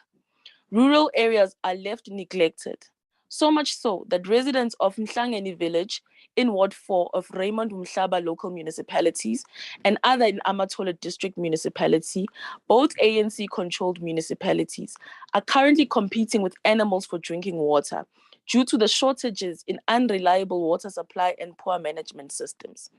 In Mpumalanga province, the water supply infrastructure stands old and dilapidated, as it is mainly made from astrobots, which stands as a major obstacle to any water delivery efforts to the local community. The condition of South African roads too remain poor and unsafe for use. In the Free State province and other parts of the country, the deterioration of roads is so severe that the likelihood of accidents, which could result in a loss of life, remains ever so high. All this happens at the backdrop of the ANC, which recycles the same old phenomenon of excusing their incompetence in the main, by putting the apartheid government in the center of why themselves, as a government of 28 years, has failed. So they can be excused from any form of accountability. There exists lack of accountability for lack of maintenance or any action intended for preserving something and minimizing the risk of operating failure or deterioration. And corruption has deprived residents of basic services. The most of the weaknesses shown by the ANC government when it comes to infrastructural maintenance is that there is no in-house maintenance team to deal with the dilapidating and the collapsed infrastructure. We have public institutions like school buildings, clinics, hospitals, police stations, roads, and stormwater drainages, which are in an appalling condition because of the non-existence of a maintenance plan. Good maintenance of municipal infrastructure can eradicate poverty and foster economic development. Yet the status of our institutions gives a clear picture of a government without a plan to keep its buildings in good conditions. We know they are going to make noise about apartheid legacy, but what they will not mention is that upon the arrival of the government, the ANC destroyed all systems which were working during the evil period. Yes, we know that these systems were benched at the backs of our people. It is working, but it was working and sustained state institutions and buildings. Roads and stormwater drainage are exposed every time disaster strikes in the rural villages where our people are found. To date, learners from different villages are either delayed to write their final exams or can't even write due to there being no bridges to contain the flow of streams and rivers. Buses that ferry learners and communities are swept away by water. The roads are not even drivable for the community to have access to central business districts, schools, churches, and many other areas of interest. The government that provided RDPs to our people, which are of poor workmanship, require constant repairs, and they were built with a reduced building material. In few months, the same houses, there are evident defects which can be seen within few months of being erected. Members of the ruling party are lining up their pockets to get as much as they can from these tenders, even if even if it happens at the expense of poor masses of our people. There are sector departments which have responsibility to support municipalities on road and many aspects of the community, and they tend to hide in the shadows, and people will instead blame municipalities for responsibilities which are beyond their mandates. These sector departments seem to be on autopilot without any form of accountability from those mandated to hold them accountable. The municipality as an institution of government is suffocating and on its own, and most don't know what to do anymore. Chairperson, the EFF will not stand by and watch and do nothing about the lack of water, sanitation, and infrastructure. We will continue to work tirelessly on the ground and in all public spaces to ensure that we win and take over our municipalities. For it is the aim of the EFF to run municipalities and put in place measures to prioritize basic services to residents across the country. Thank you. Very much. The next speaker is Honorable S. Zigalala. Honorable Zigalala.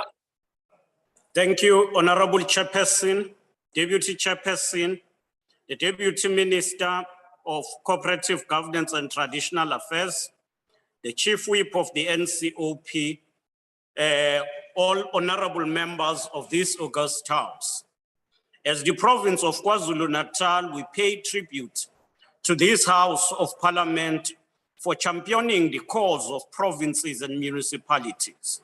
As we rebuild our province in the aftermath of the devastating floods in April and May, as well as in July, that engulfed KwaZulu-Natal, we once again wish to thank the NCOP for great support it provided to us as the province.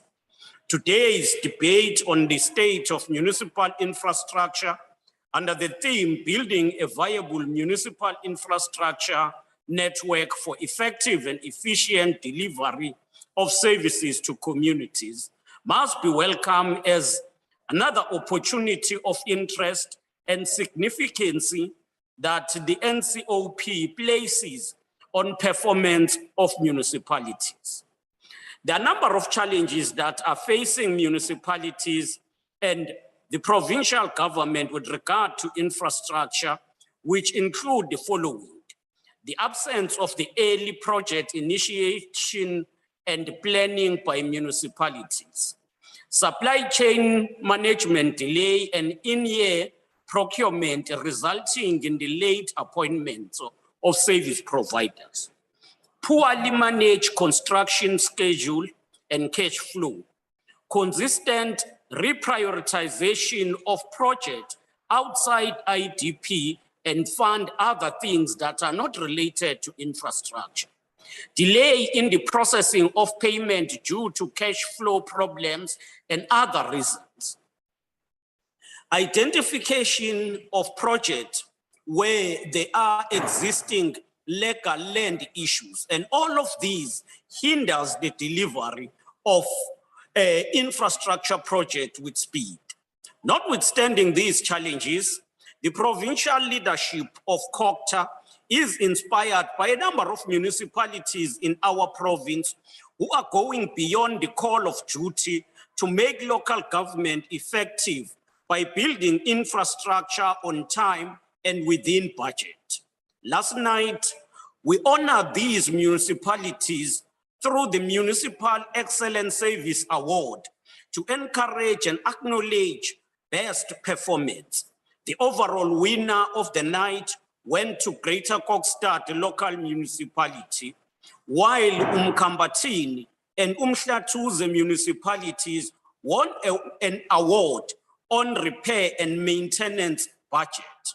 This award is for municipalities that have budgeted more than 8%, which is the treasury norm. And we encourage municipalities to focus on budgeting for repair and maintenance.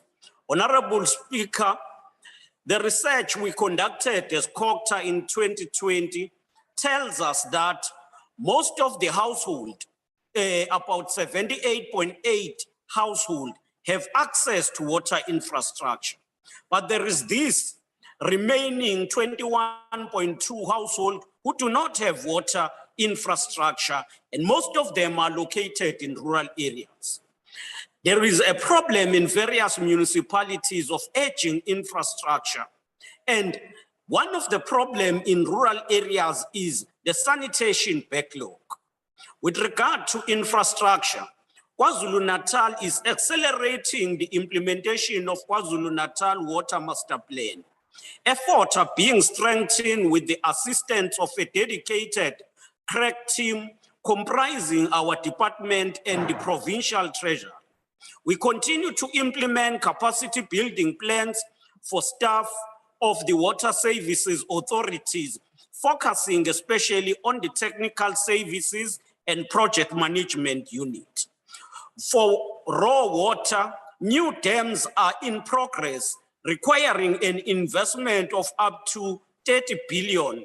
These include a Kwebeni Dam, Stephen Dlamini Dam, Umkomazi River catchment. COGTA will also be investigating the feasibility study, will embark on the feasibility study on which of the small dams could be built in districts so that we augment. Together with the Department of Public Works, we are implementing the War on Water Leaks, which will create about 500 job opportunities.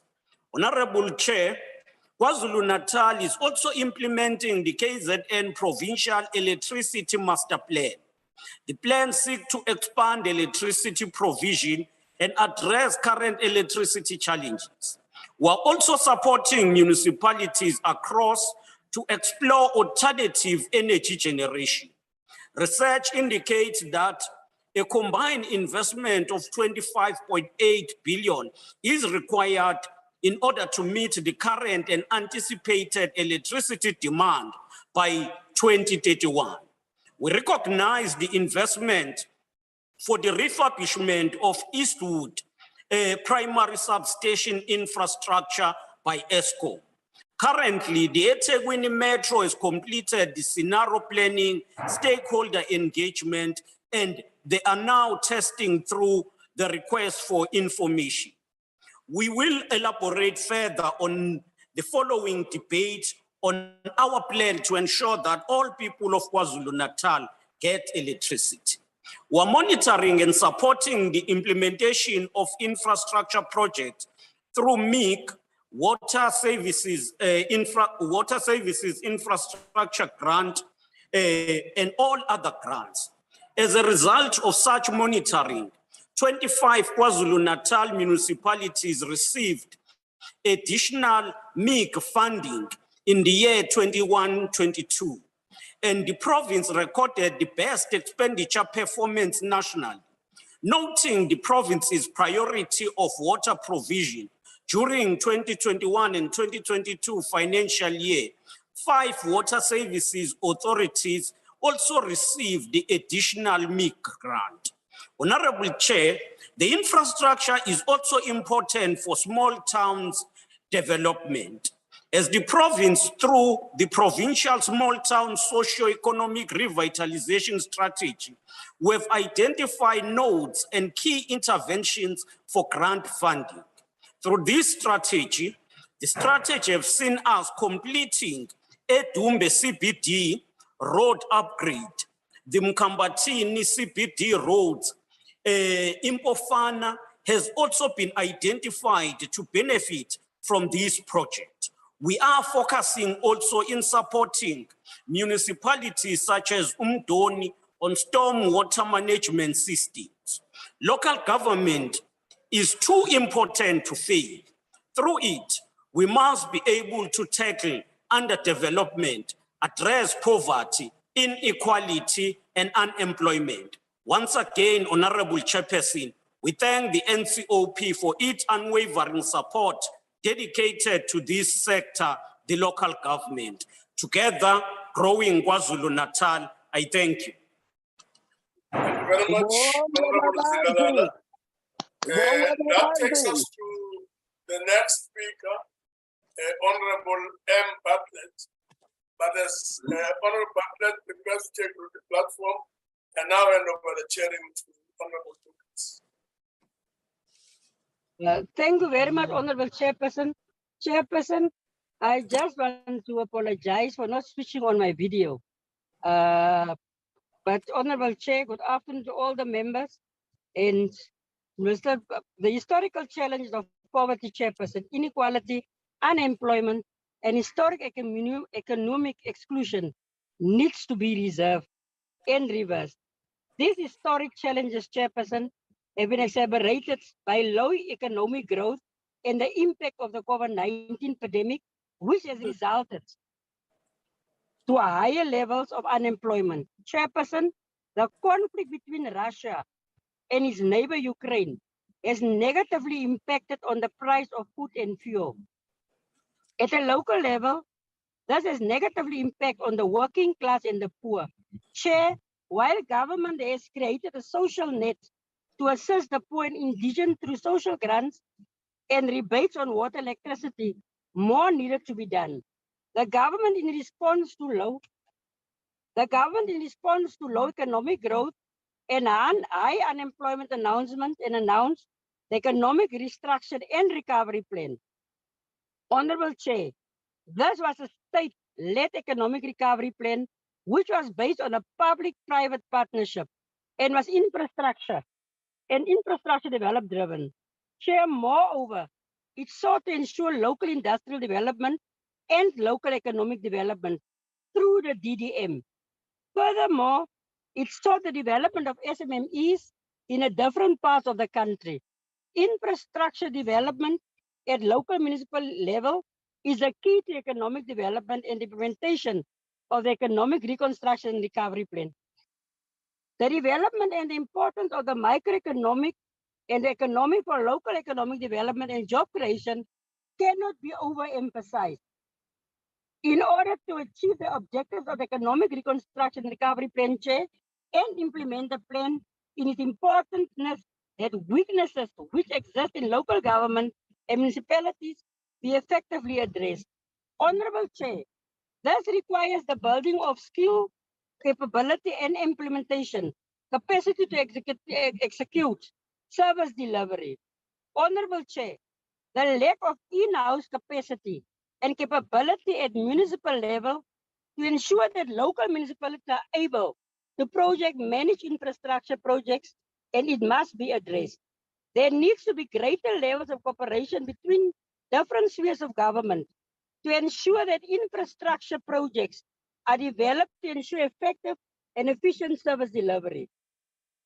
Honorable Chair, infrastructure development must occur as water, energy, and transport are key necessities for housing development through the DDM. Efficient and effective service delivery can only occur provided that infrastructure is developed to increase water and electricity supply by municipalities in different parts of the country. The development of renewable energy, Chair, projects through IPPs, it will increase electricity generation capacity and create economic opportunities through the development of a new green energy industry. The combining of a number of municipalities, Chair, this will ensure that historically disadvantaged communities to have access to economic opportunities and to market. Making markets accessible means that there's the ability to locally manufacture and market products. Efficient transport also allows for the development and operation of the service sector. Honorable Chairperson, this DDM model needs to effectively commence of its implementation to harness economic strength in different municipalities and to create economies of scale and local economic opportunities. It is the microeconomy, Chair, which creates jobs in local areas to reduce poverty and unemployment. Chair, sorry for the interruption. Critical to development of the local economy through local industrialization as part of the implementation of the DDM model is the development of industrial parks, local manufacturing capabilities, and ensure inclusive economic growth and development. The development of building viable municipal infrastructure in the rural areas also requires the development of water infrastructure and electricity. This infrastructure, Chair, the development must be linked to land reform and the creation of small and medium farmers. As part of developing infrastructure in rural municipalities, the creation of agri-processing is critical for economic development and job creation. Chairperson, this will create jobs in the rural sector and reduce the movement of people. Sorry? Sorry, Chair. You may continue. Can the others please close their mics? You may continue. This will create jobs, Chair, in the rural sector and reduce the movement of people from rural areas to urban areas seeking better economic opportunities. This in turn places pressure on existing infrastructure as well as increases the need for social housing. Small and medium-scale farmers, Chair, and agri-processing will create food security for the whole country. It also has a potential for increasing the revenue of the country through exports. The creation of agri-markets in urban and rural areas will enable a reduction in poverty and unemployment. Job creation also reduces inequality. Chair, the development of SMMEs in both the urban and rural areas is as important as part of developing local production and local industrialization. This also requires that municipalities build viable infrastructure for development of SMMEs. This must form part of developing the township economy for the creation of local job opportunities. Implementation must commence, Chair, for ensuring the building of viable municipalities which can implement infrastructure development. This must be enabled through low-cost loans for the development of SMMEs, which does not increase debt, but enables business viability. Skilling and artisanal programs are important to enable the development of entrepreneurship. The movement of people from the informal sector of the economy into the formal sector of the economy at a local level requires skills, training, and development. Thus, and only thus, Chair, can ensure effective and efficient service delivery. Service delivery needs to occur at the cheapest possible cost, and communities need to develop a culture of payment for service delivery. The country requires infrastructure development to implement the economic reconstruction and recovery plan to ensure inclusive local economic development and economic growth. Public-private sector partnership needs to be forged at a local level to ensure that the value of infrastructure investment is enhanced through ensuring localization and local industrialization. Chair, the infrastructure development and effective service delivery is geared towards job creation and reversing poverty, inequality, unemployment, and historic economic expulsion. It is imperative that government is able to give effect to a better life for all at a local level through building a viable municipality infrastructure development to ensure effective and efficient delivery. Communities in many parts of the country seek effective and efficient service delivery from municipalities to improve also the quality of their lives. Chairperson, therefore, all three spheres of government need to cooperate to deliver a better life for all in historically disadvantaged communities through the development of infrastructure. Only strong and functional municipalities can deliver that promise through the implementation of the district development model. I thank you, Honorable Chairperson. Thank you, Honorable Bartlett. We will continue with the debate and we now call on Honorable Isileku of the Democratic Alliance. Honorable Isileku. Goedemiddag, meneer Sileku. Ek vra verskoning, is 'n bietjie duister van my kant af as gevolg van Eskom. U sal ongelukkig nie vir my kan sien vandag nie, maar u sal my stem kan hoor. Honorable Chairperson, Deputy Chairperson, Honorable Deputy Minister, Honorable members, and fellow South African, good day. Chairperson, Deputy Chairperson, as I listened to the debate today, I did not expect the African National Congress to take any responsibility for the years of failed governance, a failed state, and ruined infrastructure.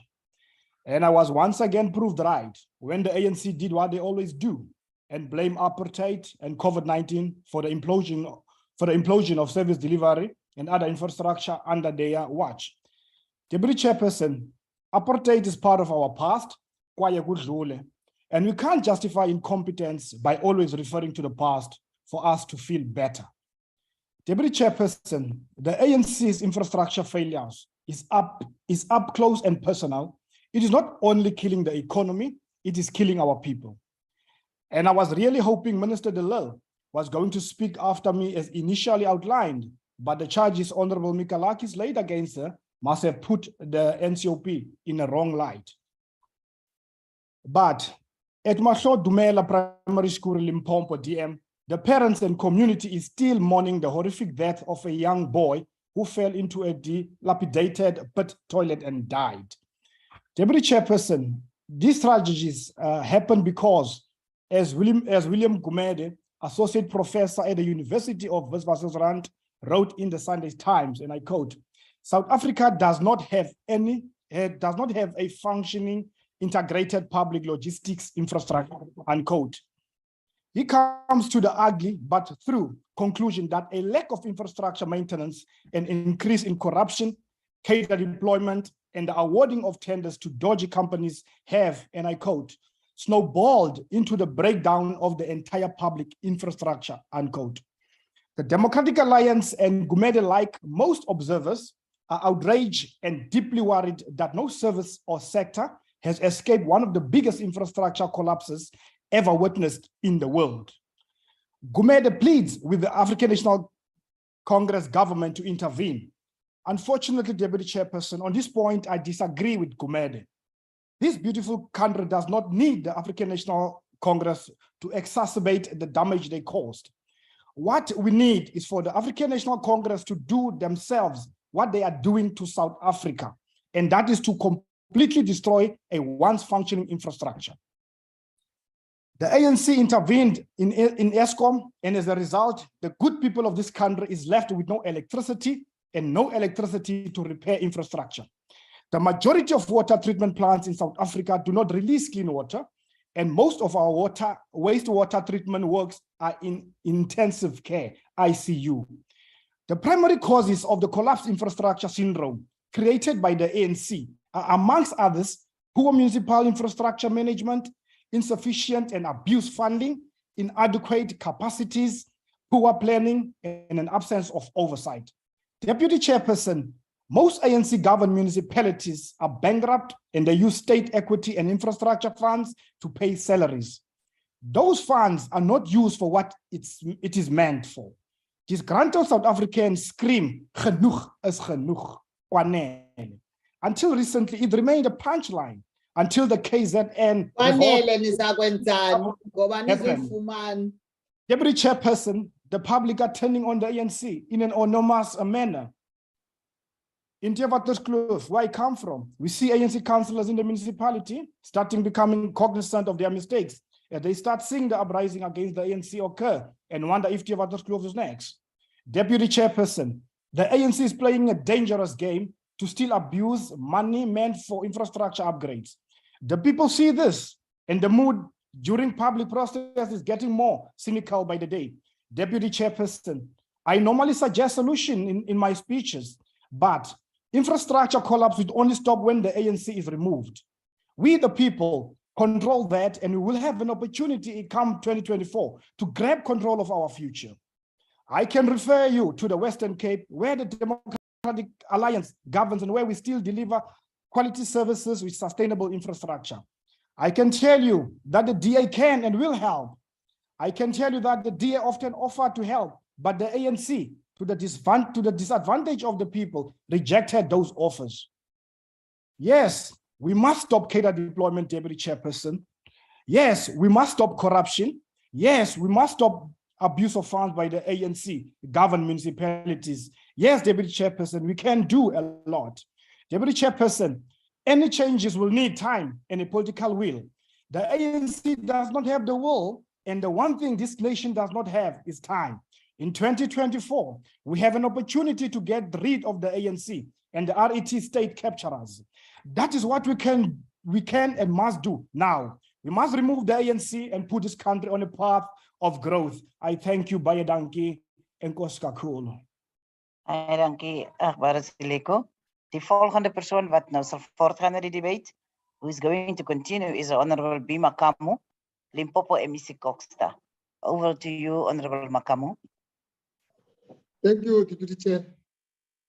Greetings to the chairperson of the NCOP, House chairpersons, the chairperson, the chief whip of the NCOP, honorable members, special and permanent delegates to the NCP, the Portfolio Committee on Cocta Select Committee, and other parliamentary oversight committees.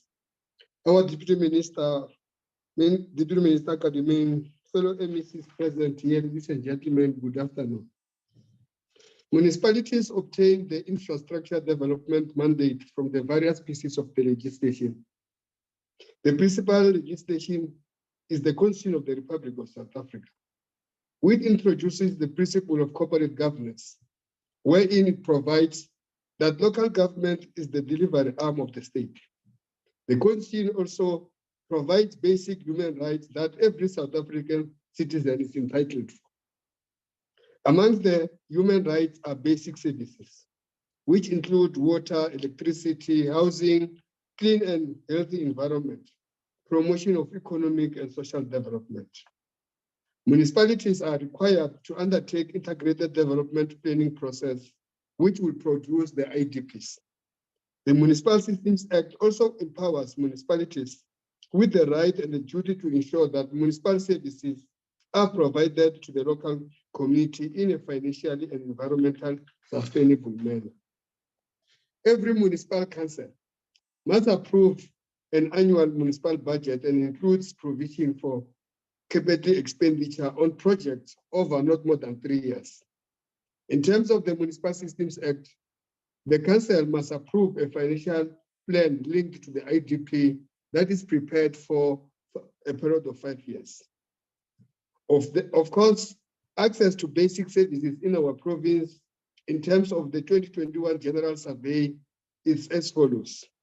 The water provision is standing at almost 70%, sanitation at almost 60%, electricity provision is almost 96% or 97% to the people of the province. Our refuse removal stands somewhere around 24%. The strategic goal of the Municipal Infrastructure Grant is to subsidize the capital cost of the provided basic services to poor households and the development of asset management plans for infrastructure servicing poor households, to provide for specific capital finance for eradicating basic municipal infrastructure backlogs for poor households, micro-enterprise and social institutions serving the poor communities, to provide specific funding for the development of asset management plans for infrastructure servicing to the poor, which is operation and maintenance. The Limpopo has a total allocation of 3.3 billion allocated for the financial year, of which currently the spending stands at almost 18%.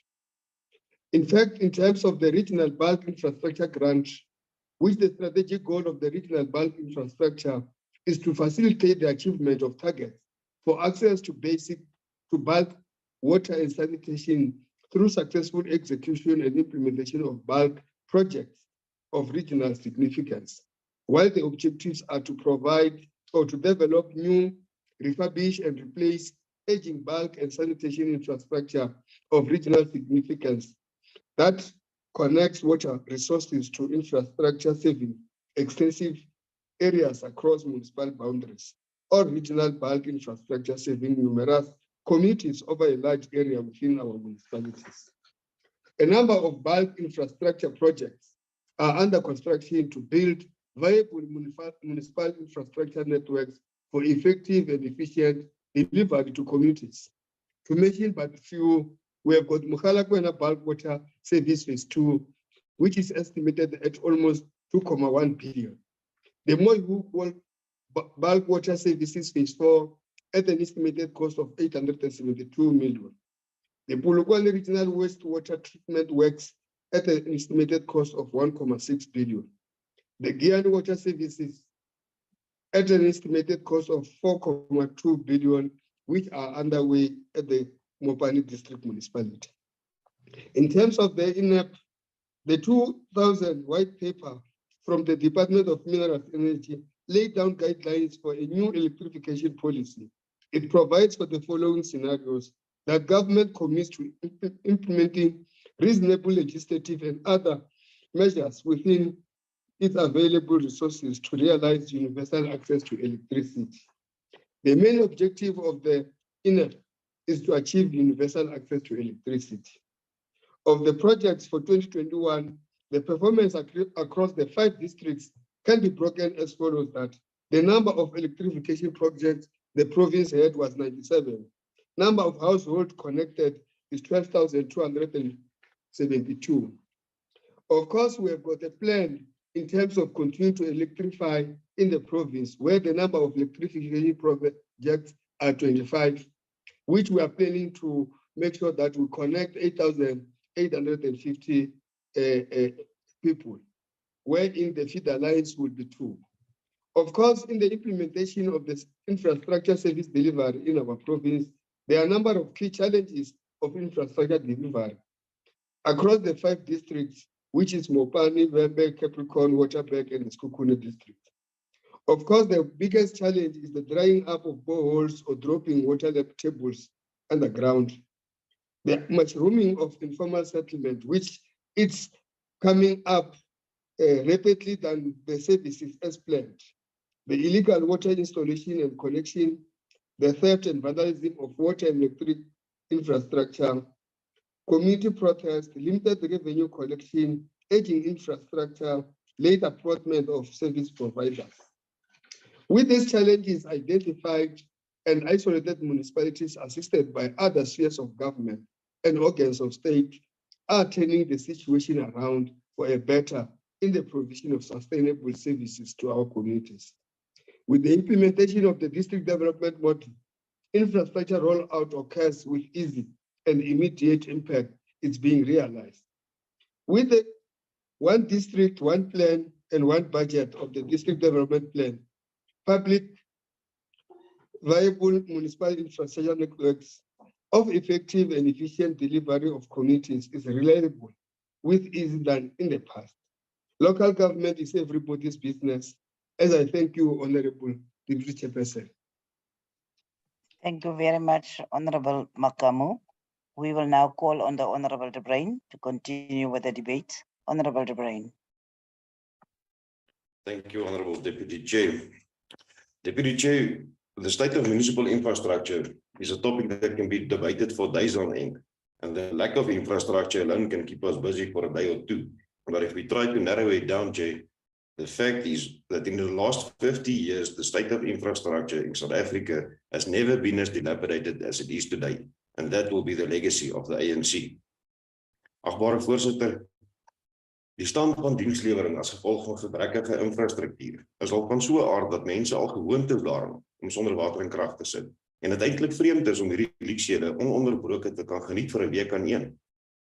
Voldoende munisipale infrastruktuur het negatiewe gevolge vir dienslewering en basiese dienste en ekonomiese groei en ontwikkeling. En ten spyte van die baie van die finansiering vir die munisipale infrastruktuur wat die nasionale regering verskaf, dui huidige tendense daarop dat munisipaliteite nie genoeg vordering toon in die konstruksie, instandhouding en die herstel van basiese infrastruktuur nie. En tensy hierdie kwessie nie aangespreek word nie, sal die bereiking van 'n volhoubare plaaslike regering, soos beoog in die grondwet, vertraag word en die ongelykhede wat ons samelewing kenmerk sal vererger en vererger word.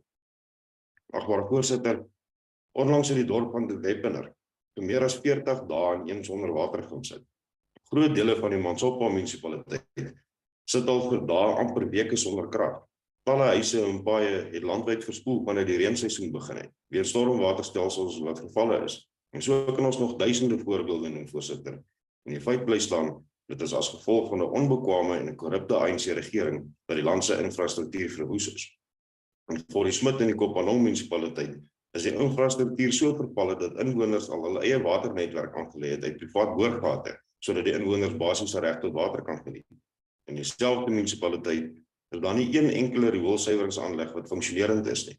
Oor die hele land heen loop die riool in die strate af en dit eindig in ons spruit en riviere op waarvan ons afhanklik is vir skoon drinkwater. Agbare voorsitter, hoe is dit moontlik dat 'n munisipaliteit soos Mangaung byvoorbeeld slegs 2% van sy begroting op infrastruktuur spandeer, maar meer as 45% op salarisse? Hoe kry so 'n vervalle munisipaliteit dit reg om sy voorwaardelike toelaas vir infrastruktuur met meer as 70% te onderspandeer? En dit terwyl alles letterlik in duie stop. Die antwoord is eenvoudig, voorsitter. Sit die ANC in beheer, dan gebeur hierdie tipe goed. You cannot blame the past for the current failures. It is not the fault of the past that the ANC did not invest in infrastructure to accommodate for our growing population. And it is not the fault of apartheid that the ANC government did not maintain the infrastructure that it inherited. Agbare voorsitter, die afgelope 28 jaar is honderde miljarde rande vir infrastruktuur begroot. En in die hande van die ANC is daar bitter min om te wys daarvoor. Daar is wel 'n paar paleise in Kamsbaai, maar is nie iets wat die algemene publiek uit baat vind nie. Die een projek na die ander en tender na tender draai uit op 'n ramp as gevolg van korrupsie en kaderontplooiing. En die oorbelaste publiek moet daarvoor betaling daaronder ly.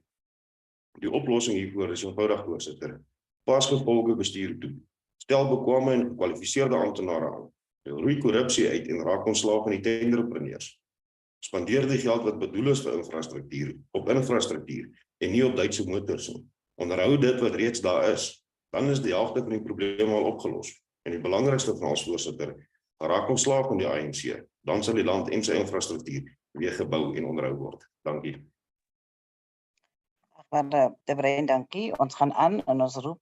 We are calling on Councillor PMS Ngubane from Salga.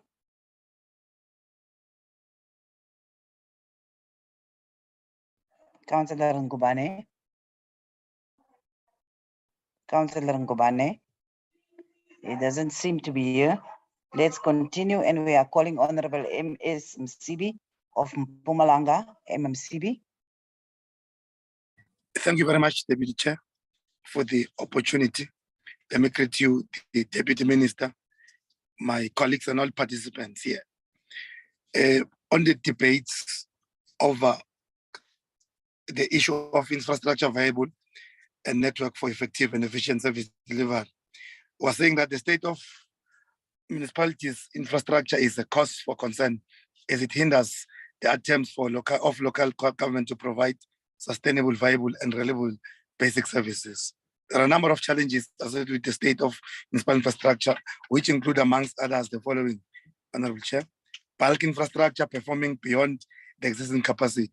For instance, the current provincial capacity of bulk of water is set to 1,003 megaliters per day, while the demand is at 1,108 megaliters per day. On the other hand, the current provincial capacity of bulk sanitation is at 352 megaliters per day, while the demand is 481 megaliters per day. On aging infrastructure, there are municipalities which still have asbestos pipe, which have aged and no longer able to cope with the system throughout the passes in their lives. For instance, Emalahleni municipality has infrastructure that was constructed more than 50 years ago, followed by Tabatse municipality with treatment works constructed in the 1950s, including Lekwa with the standard on wastewater treatment constructed in 1970 and 1986 respectively. On theft and vandalism, Honorable Chair, there is a new trend of infrastructure vandalism, which is intention not only to salvage the infrastructure, but to sabotage the delivery of basic services. Also, theft of municipal infrastructure in a particular power supply cables to treatment works, substation and pump station, among others, is also a serious concern in the province. The illegal connection is also associated to the theft of municipal services, which is mostly visible within informal settlement. On operation and maintenance, local government has neglected the basic responsibility of maintaining its own infrastructure, and this is clearly visible, with roads being eroded because of potholes that are left unsealed, gravel roads being inaccessible because of poor maintenance, and power supply always tripping because substations have become old, with switching gears that are no longer fit for the purpose. Recently, leakages of pipes have also been recorded as a growing concern, with the sewer spillages in some of the municipalities causing water pollution. One of the major concerns is poor planning and project management.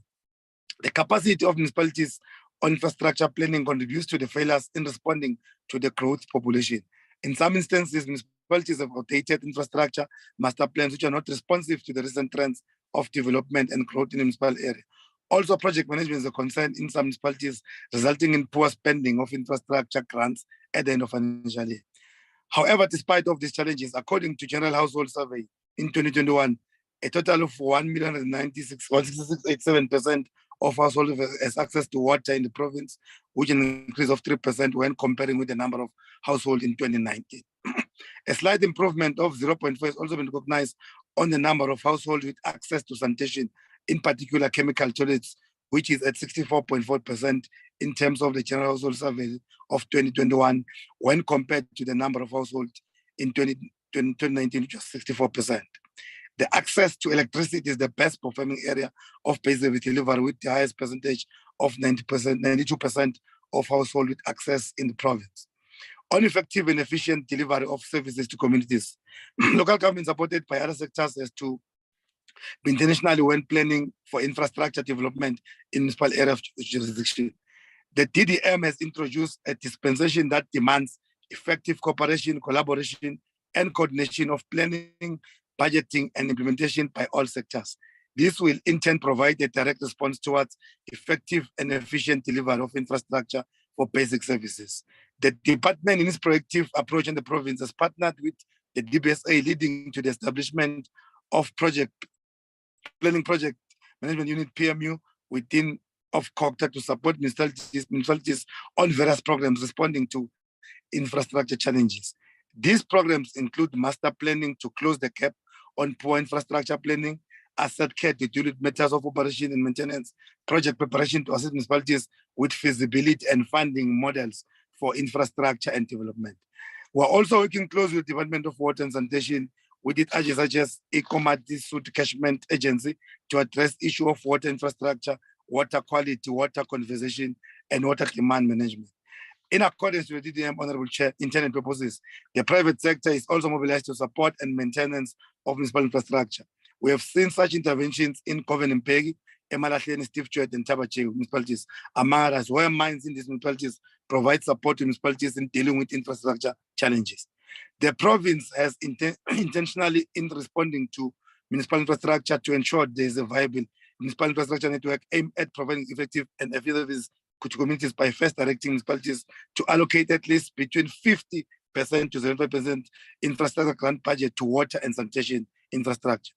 The 2021 General Household Survey statistics are self-evident on the effect of this approach in respect of access to water and sanitation. There is more that needs to be done responding, Honorable Chair, to the challenge of operation and maintenance. Government, both at provincial and national level, should adopt programs to support municipalities in this area, which appears to be a critical municipal deficiency. It is now the time for the collaboration of resources where sector departments, including the private sector, also deploy their own technical teams, including artisans, to support municipalities in operating and maintaining municipal infrastructure. Government will only be seen at work if indeed work is collectively happening. There may be a need to resuscitate programs like War on Leaks, in which successfully assisted municipalities in dealing with water leakages.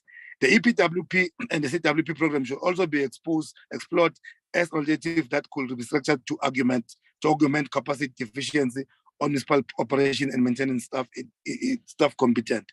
It should be noted, however, that will not address the challenge of municipal infrastructure network if we don't deal with bulk infrastructure. We have noted that our main challenge is on bulk infrastructure and interventions are required.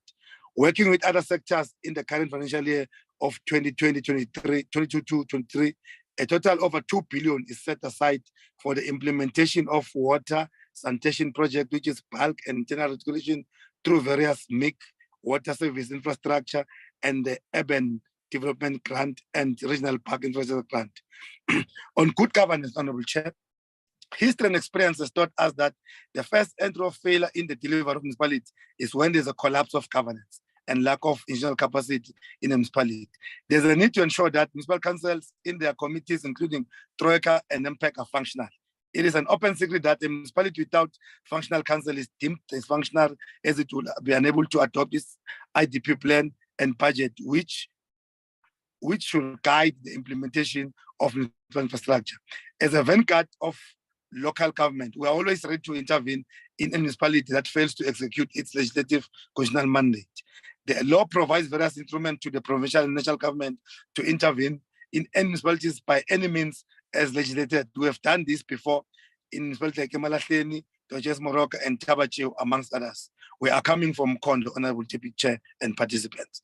The department is participating in all recruitment processes for the appointment of senior managers in municipalities to ensure that qualified and competent officials are appointed to lead service delivery in the municipalities. In conclusion, Honorable Chair and members, we have also ensured that the accountability system of government remains effective to provide oversight on the work of municipalities towards the development of infrastructure and provision of services to communities in efficient and effective manner. I thank you, Honorable Deputy Chair, for the opportunity.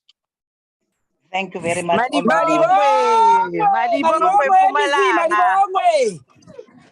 Thank you very much, Honorable Msibi. Before I go to Honorable Hadebe, I will just want to hear from the Councillor Ngubane, whether she or he is still participating in the debate. Councillor Ngubane. It seems not like that. Honorable Hadebe, you may continue. Thank you, Honorable Deputy Chairperson of the NCOP. I'm sorry, Honorable Hadebe.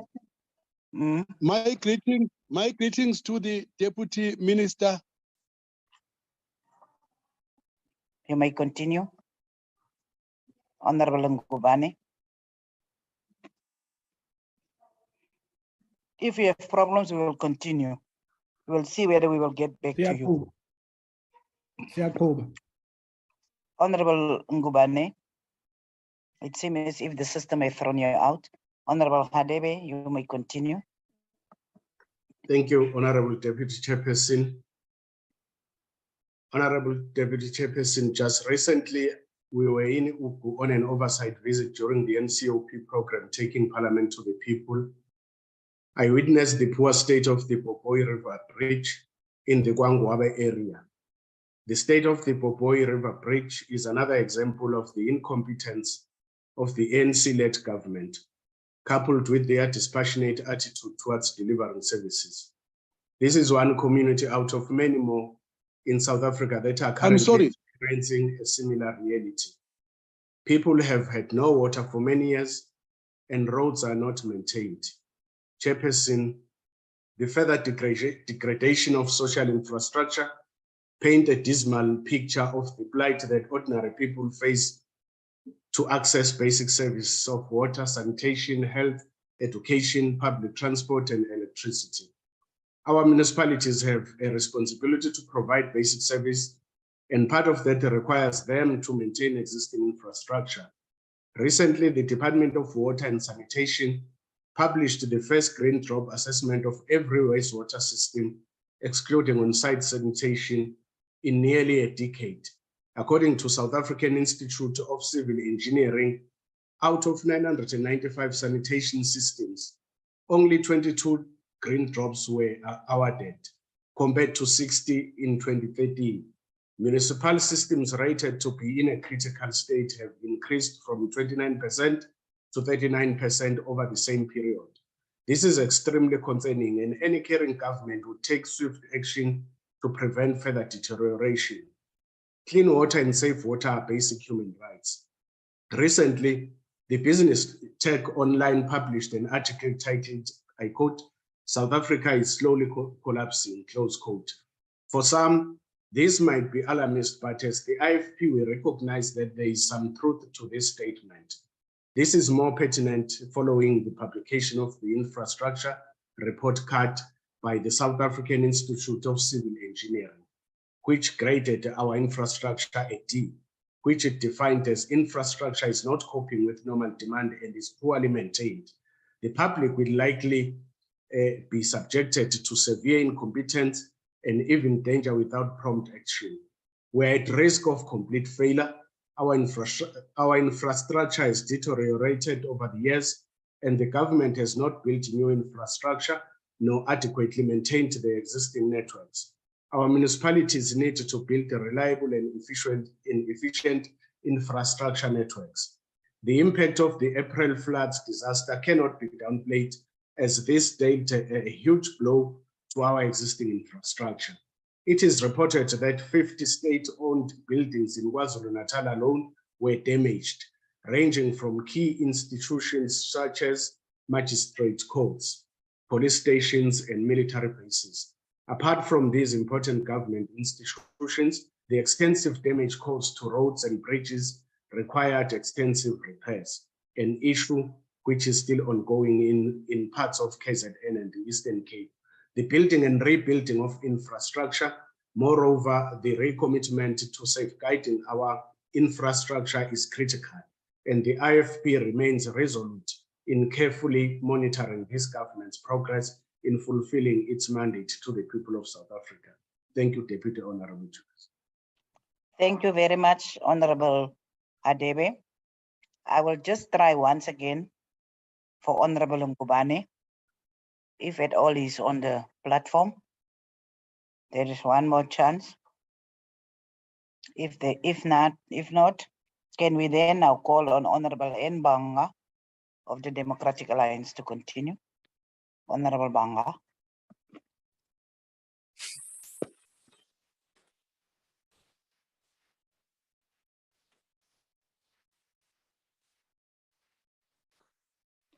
Can you please unmute yourself?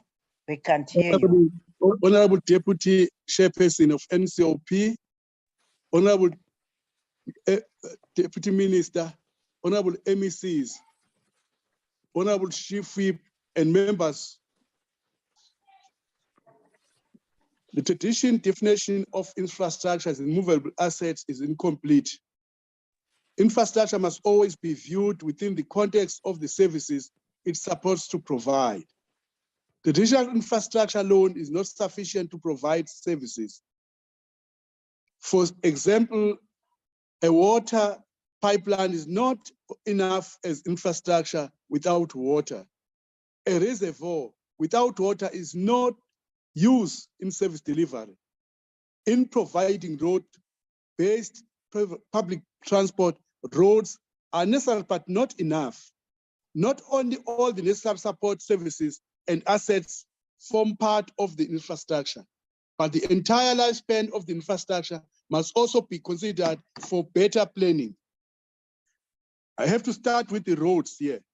The South African Institute of Civil Engineering's infrastructure report card reflects on all roads in the country. We have a network of about 750,000 kilometers of roads, which makes us the 10th longest network in the world.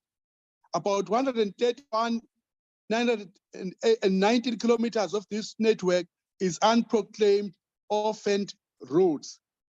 Out of a rating scale of A to E, A being world-class and E being unfit for purpose, only the National Road Network under the South African National Roads Agency, SANRAL, has a score of B+. The rest of the network is graded D or worse. The report card defines a D grading as at risk of failure.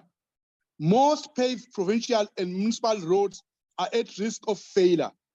The state of our roads is caused by several challenges, from funding to lack of skills, maladministration, and corruption. These need to be addressed by all those responsible, both inside and outside of our municipalities, working with us. On funding, Honorable Deputy Chairperson, Honorable Deputy Minister, Honorable MECs, and all. On funding, municipalities own 60% of the proclaimed road network, but only receive 11.4% of the dedicated funding. The ownership percentage could increase to over 60% when some of the unproclaimed roads become municipal roads. On the other hand, SANRAL received 37% of the dedicated funding, which is only responsible for 3% of the network. A significant component of the municipal roads network is damaged by the overloaded heavy vehicles avoiding weight bridges on major routes. Municipalities do not receive any of the funding for vehicles licensing on heavy vehicles, despite these roads damaging the municipal road network. These licensing requirements need to be addressed as a matter of urgency. Honorable Deputy National Chairperson of NCOP, the example can be seen from diverting the tracks from N2 along Pongola to R33 between Fryhead and Mpangeni. The current funding model is untenable, considering that much of the municipal road network is at risk of failure. The recent efforts by Department of Transport to eradicate potholes is both inappropriate and inadequate. There is no clear provision for municipal roads where most of the potholes are located. Some provinces do not adhere to Division of Revenue Act conditional grant framework on provincial roads maintenance grant, which states that provinces must contribute a rand towards maintenance of roads for every rand provided by the grant. The DOT needs to strictly enforce the framework, which would make more funding available for municipal roads. Honorable Deputy National Chairperson of NCOP, the law grading for unpaved roads requires specific intervention to upgrade, as most of these roads are rural roads. The President has made a promise to upgrade these roads in his State of the Nation address, SONA. SALCA proposes a mechanism of funding, perhaps a conditional grant for the upgrading of these roads. The funding will help alleviate the current disparities between the different spheres of government. Now let me address the water and sanitation issue.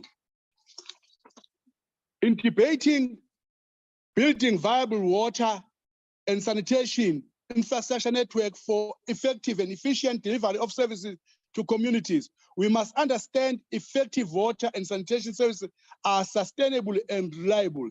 We all know that the supply of drinking water and domestic sanitation to communities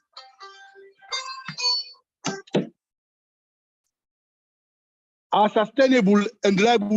We all know that the supply of drinking water and domestic sanitation to communities is the mandate of local government as assigned in Schedule 4B of the Constitution.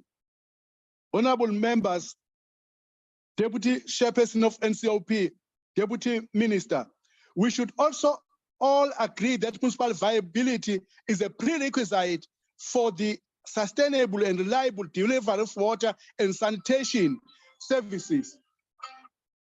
Communities, services to communities in particular, but also the other suspect services in Schedule 4B and 5B of the Constitution. The next question to us may then be, where are we in terms of municipal viability? The prerequisite, where are we in terms of the delivery of sustainable and reliable water and sanitation to communities? What are we doing about both of these questions? So where are we in terms of municipal viability? One dimension of viability is finances. Because my time is limited, I will consider just financial viability and leave the other dimensions to other debate.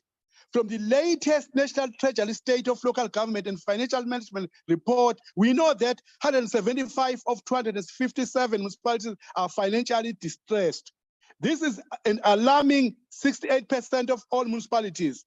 More than 50% of municipalities have low cash coverage, indicating that cash and short-term investments are insufficient to cover at least 1 month of fixed operating commitments. This includes 4 of the 8 metros, 7 metros, 17 secondary cities, 138 local municipalities, and 26 districts had inadequate cash and investment available to pay current liabilities. This is nearly 3/4, 75% of all municipalities. Madam Chairperson, the municipalities are also unable to invest in infrastructure. A total of 116, translating to 45% of municipalities, had spent less than 10% of their total expenditure on capital infrastructure. To understand what these numbers translate to, let us consider the crisis of increasing municipal water debt. The National Water Trading Entity is owed 8.7 billion by municipalities. Water boards are owed 14.6 billion by municipalities. The water debt is not because municipalities simply choose not to pay. From the National Treasury report, we can see that municipalities simply cannot pay, especially historic debt. If we accept that a service delivery organization cannot function without money, it should be clear that dealing with municipal financial viability should be top priority. As SALGA, we maintain the need to review the local government equitable share calculation and allocation to give local government more. There is no viability without finances. Where are we in terms of the delivery of sustainable and reliable water and sanitation? Most, if not all, reports show that there is much to be done to improve status quo, as all reports agree that all government, not just municipalities, is not providing water and sanitation services efficiently and effectively.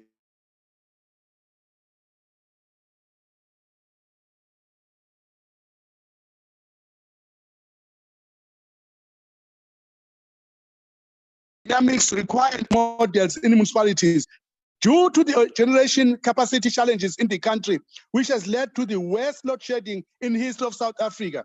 The policy has opened up the industry for decentralized generation, which means the municipalities and customers can also play in the energy supply space and can be able to trade with municipalities.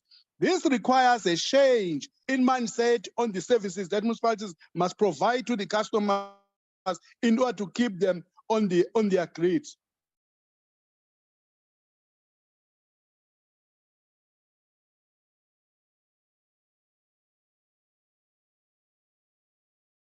From NCOP. Ladies and gentlemen, what is key on this new market dynamics is that municipalities will still continue to own the electricity networks and grids, and a lot of customers, business, industry, etc., while they are busy installing their own generation, but the need or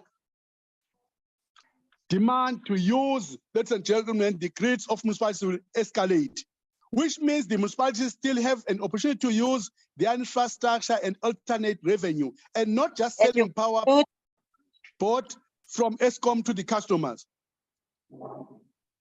As you conclude, Honorable Councillor. In conclusion, public-private partnership. SALGA is currently investigating alternative forms of partnership with private sector beyond the current PPP models and traditional procurement partnerships on infrastructure service delivery. Municipalities have been approached by private individuals and or companies with an intention to contribute in different forms to the maintenance of the municipal infrastructure. The current legal framework is not flexible enough to allow different types of partnership from partners of goodwill. An example is a private company with a road maintenance fleet willing to offer the yellow fleet to the municipality, but the municipality must pay for the running costs. The flexibility should lead to better provision and maintenance of infrastructure. The uptake of partnership, honorable members, when I conclude, because I think this is very important for us to consider, is the access, skills, share, risk, and speed up of infrastructure investment remains unfortunately low. In conclusion, building viable infrastructure for sustainable service provision to communities is a constitutional and developmental imperative. This work needs all of us with our common and differentiated responsibilities. Government alone cannot do it, but government must create an enabling environment for this collaboration. An improved funding model for local government in general and infrastructure in particular is a prerequisite in this undertaking. Thank you, Honorable Member. Honorable Deputy Chairperson, thank you so much. I'm sorry for the hiccups I experienced. Thank you. No, it's fine. We understand that is not within your capacity to deal with it. But thank you. We are going to continue, and we are calling on Honorable Banga. I just want to apologize for what happened there when you started speaking, but also make sure that you are not muted. Continue.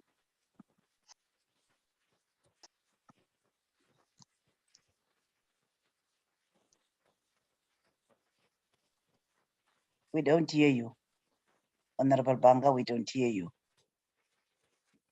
Can you please mute and unmute again?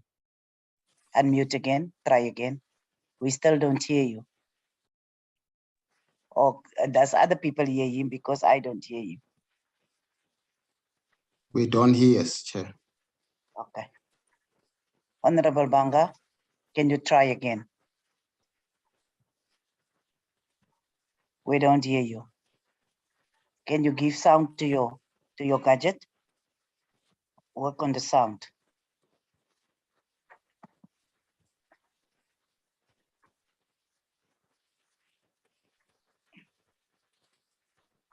The only other solution is to go out and come in again. To leave the platform and come back again. Because we will give you your time if you can solve your issue.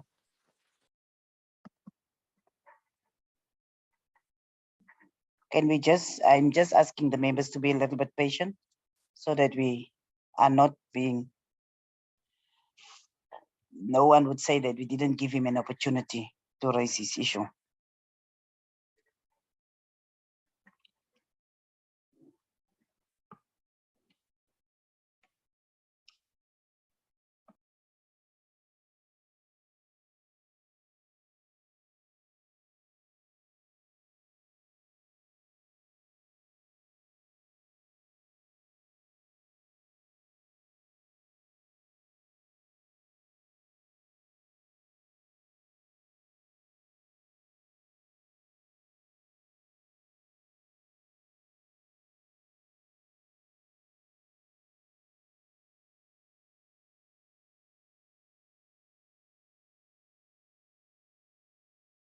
Can the table assist with his admission?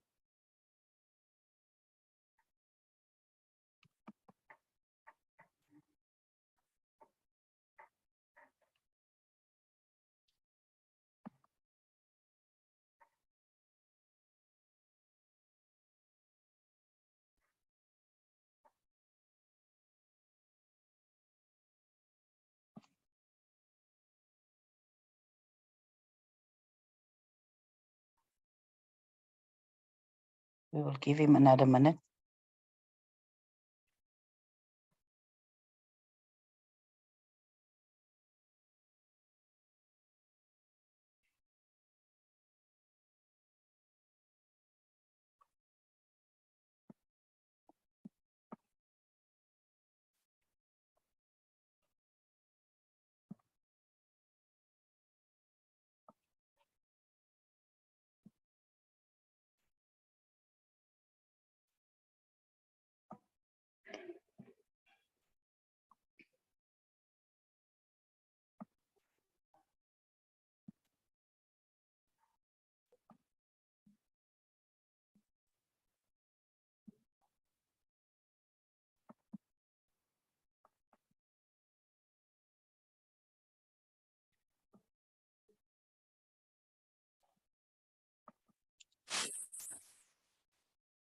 Yes, Honorable Banga.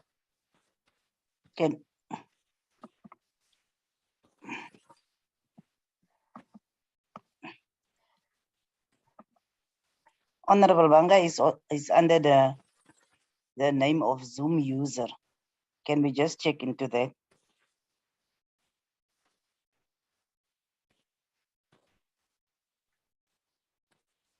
He is on the, Honorable Mtetwa, can you just be a little bit patient?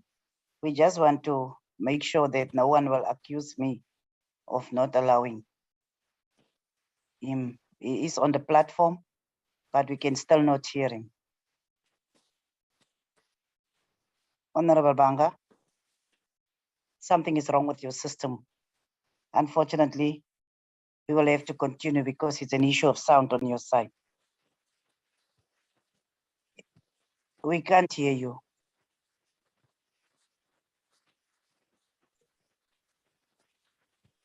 Can you hear me now?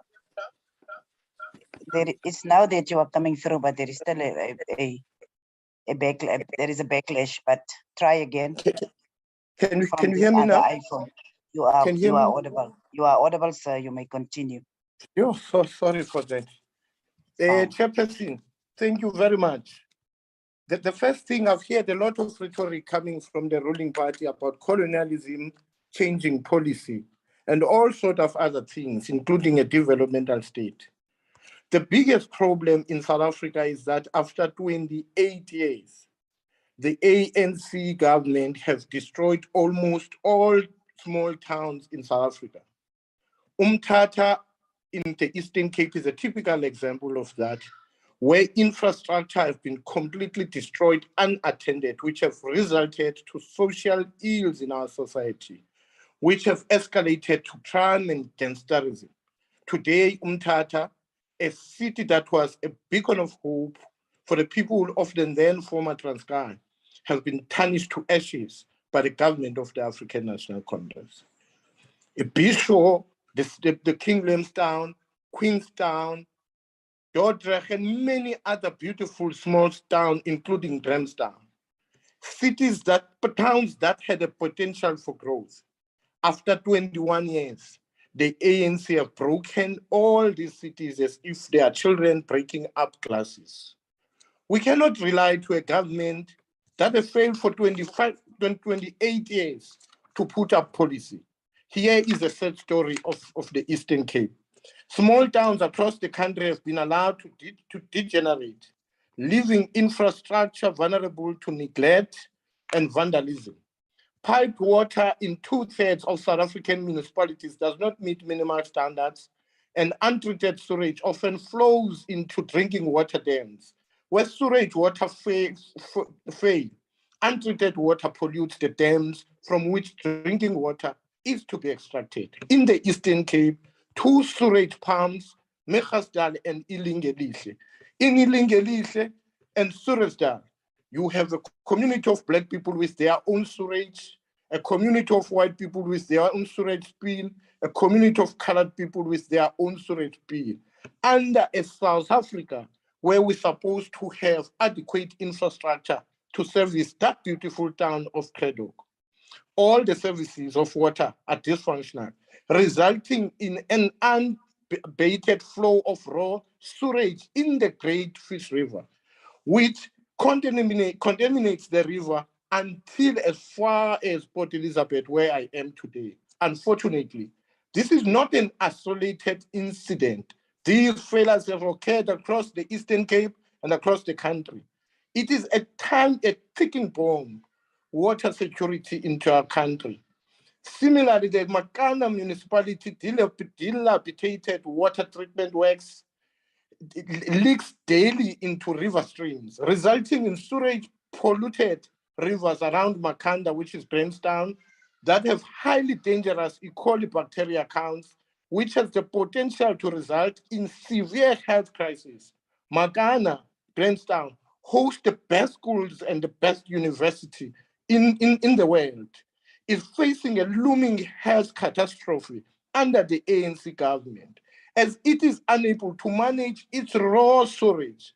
Samples sent to the Rhodes University for testing expose high levels of E. coli, posing a threat to the welfare of our children and our animals in Makana, in Grahamstown. In this case, the culprit lies with the Belmont Valley treatment works, but many more treatment works across the country and the province require extensive maintenance and upgrading.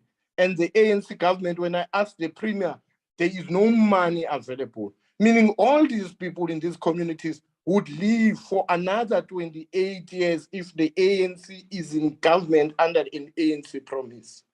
To add salt to injury, while many regions in the country grapple with drought conditions, it has been revealed that more than a third of municipal water is lost through water leakages.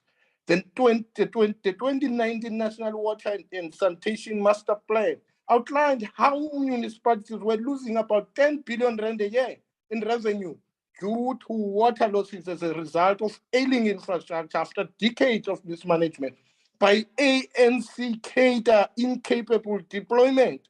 This is an example of money down the drain because of incapacity of the cadres sent by the ANC in these small towns to run them down. An example is Amatole District Municipality in the Eastern Cape, where the municipality is failed to spend its tranche of 100 million rand. Madam Chairperson, it's not that there's no money. but ANC government don't spend the money because of lack of capacity. According to IRC report, paved roads in urban areas deteriorated from C grade rating down to D, while municipal paved roads have remained at D again. This finding is not surprising. As South Africans, we have unfortunately had to to adapt to dodging potholes. Grahamstown is a festival of potholes. The scars of many of our towns in Alwal North, in the Eastern Cape, the Walter Sisulu Municipality. As you conclude, Honorable Member. Has faced severe unattendance on infrastructure. Under the ANC government, business have lost confidence because the ANC cannot provide the necessary infrastructure to run business and protect jobs and grow the economy. Thank you very much. Thank you, Honorable Banga. And we will continue with the debate. And we are calling now on Honorable Mtetwa. Thank you, Honorable Chair.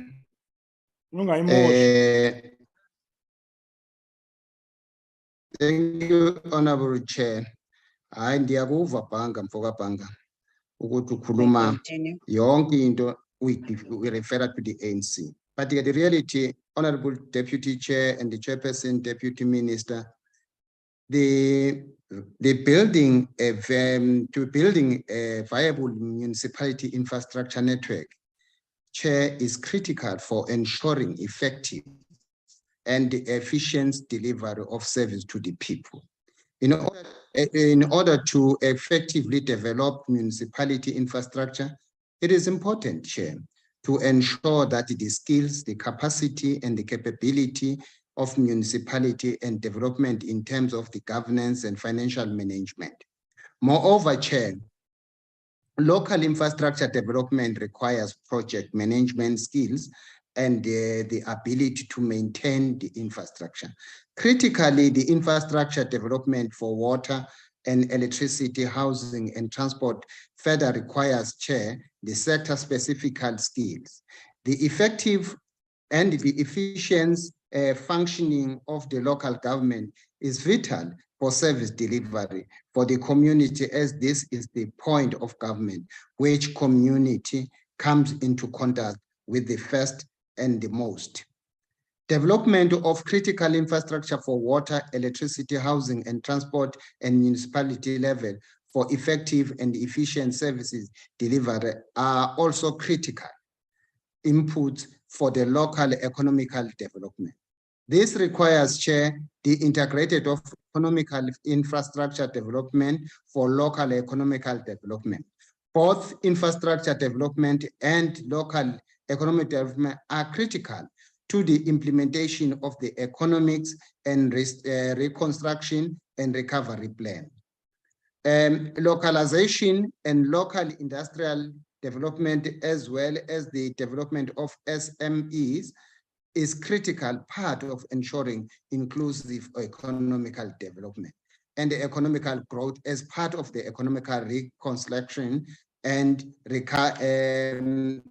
reconstruction and recovery plan. Government has determined that at a local level, this should occur through the district development model. A critical part of the local infrastructure development is the building of an efficient local transport infrastructure and linking community with economical opportunities and the market. The success implementation of the district development model, Chair, relies on the development of an efficient and effective transport infrastructure, which is key input to local economic development. This is to ensure, Chair, that the local job opportunity are created in both urban and rural areas.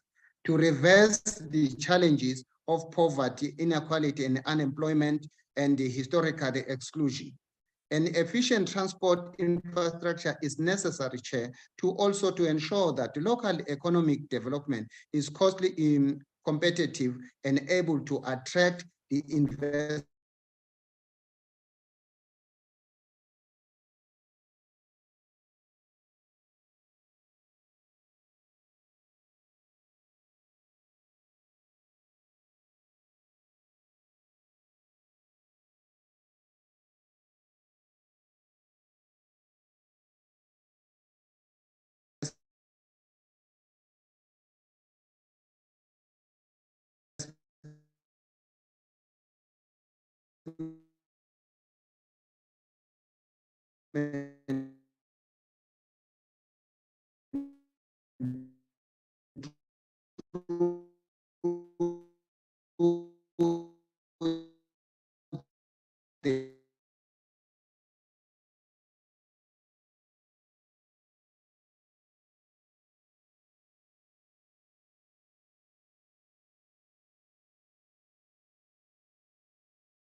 Sure.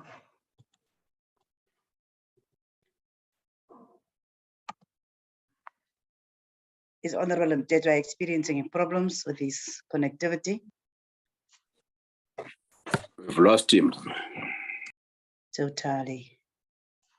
Yeah, I think maybe we can allow the Deputy Minister to respond. It's fine to the debate. Thank you very much, Honorable Chair, and good afternoon once more to honorable members. Honorable Chair, we are building a society in which every household will have to access a decent housing, water, sanitation, electricity, equality health, education, good access roads, proper economic development, amongst others. It must be a society where all of us feel safe and where no child goes to bed hungry. It will be wrong for honorable members to assume that we are blaming apartheid. We are actually redressing the injustice of what apartheid did. We refuse to redress it, forced to have amnesia. Because when you know, you know. You know what the injustice of over 800 local municipalities prior 1994 did to what we are busy redressing today. A good typical example will be the change of the lives of people of Soweto who nobody talks about now. Yes, migration would have messed up the plan of the city of Johannesburg, where only 8 roads were paved before the new dispensation. Today, Soweto is a town. Migration affects people who are moving there. Local government, Honorable Chair, is very humbling. White-based budgeting is refused by some of municipalities who are headed by other parties today who are talking loud. But we have examples. They fund their areas and still neglect African areas where people of color that is different than them are not getting a budget. Midval the best. Can we visit Skelo informal settlement and show a tranche, just a little form of service delivery that we are witnessing in that municipality? Yes, it gets some of its allocations and things right, like any other municipality. Even those who attempt dysfunctional, you may find that there are areas where they are able to operate on.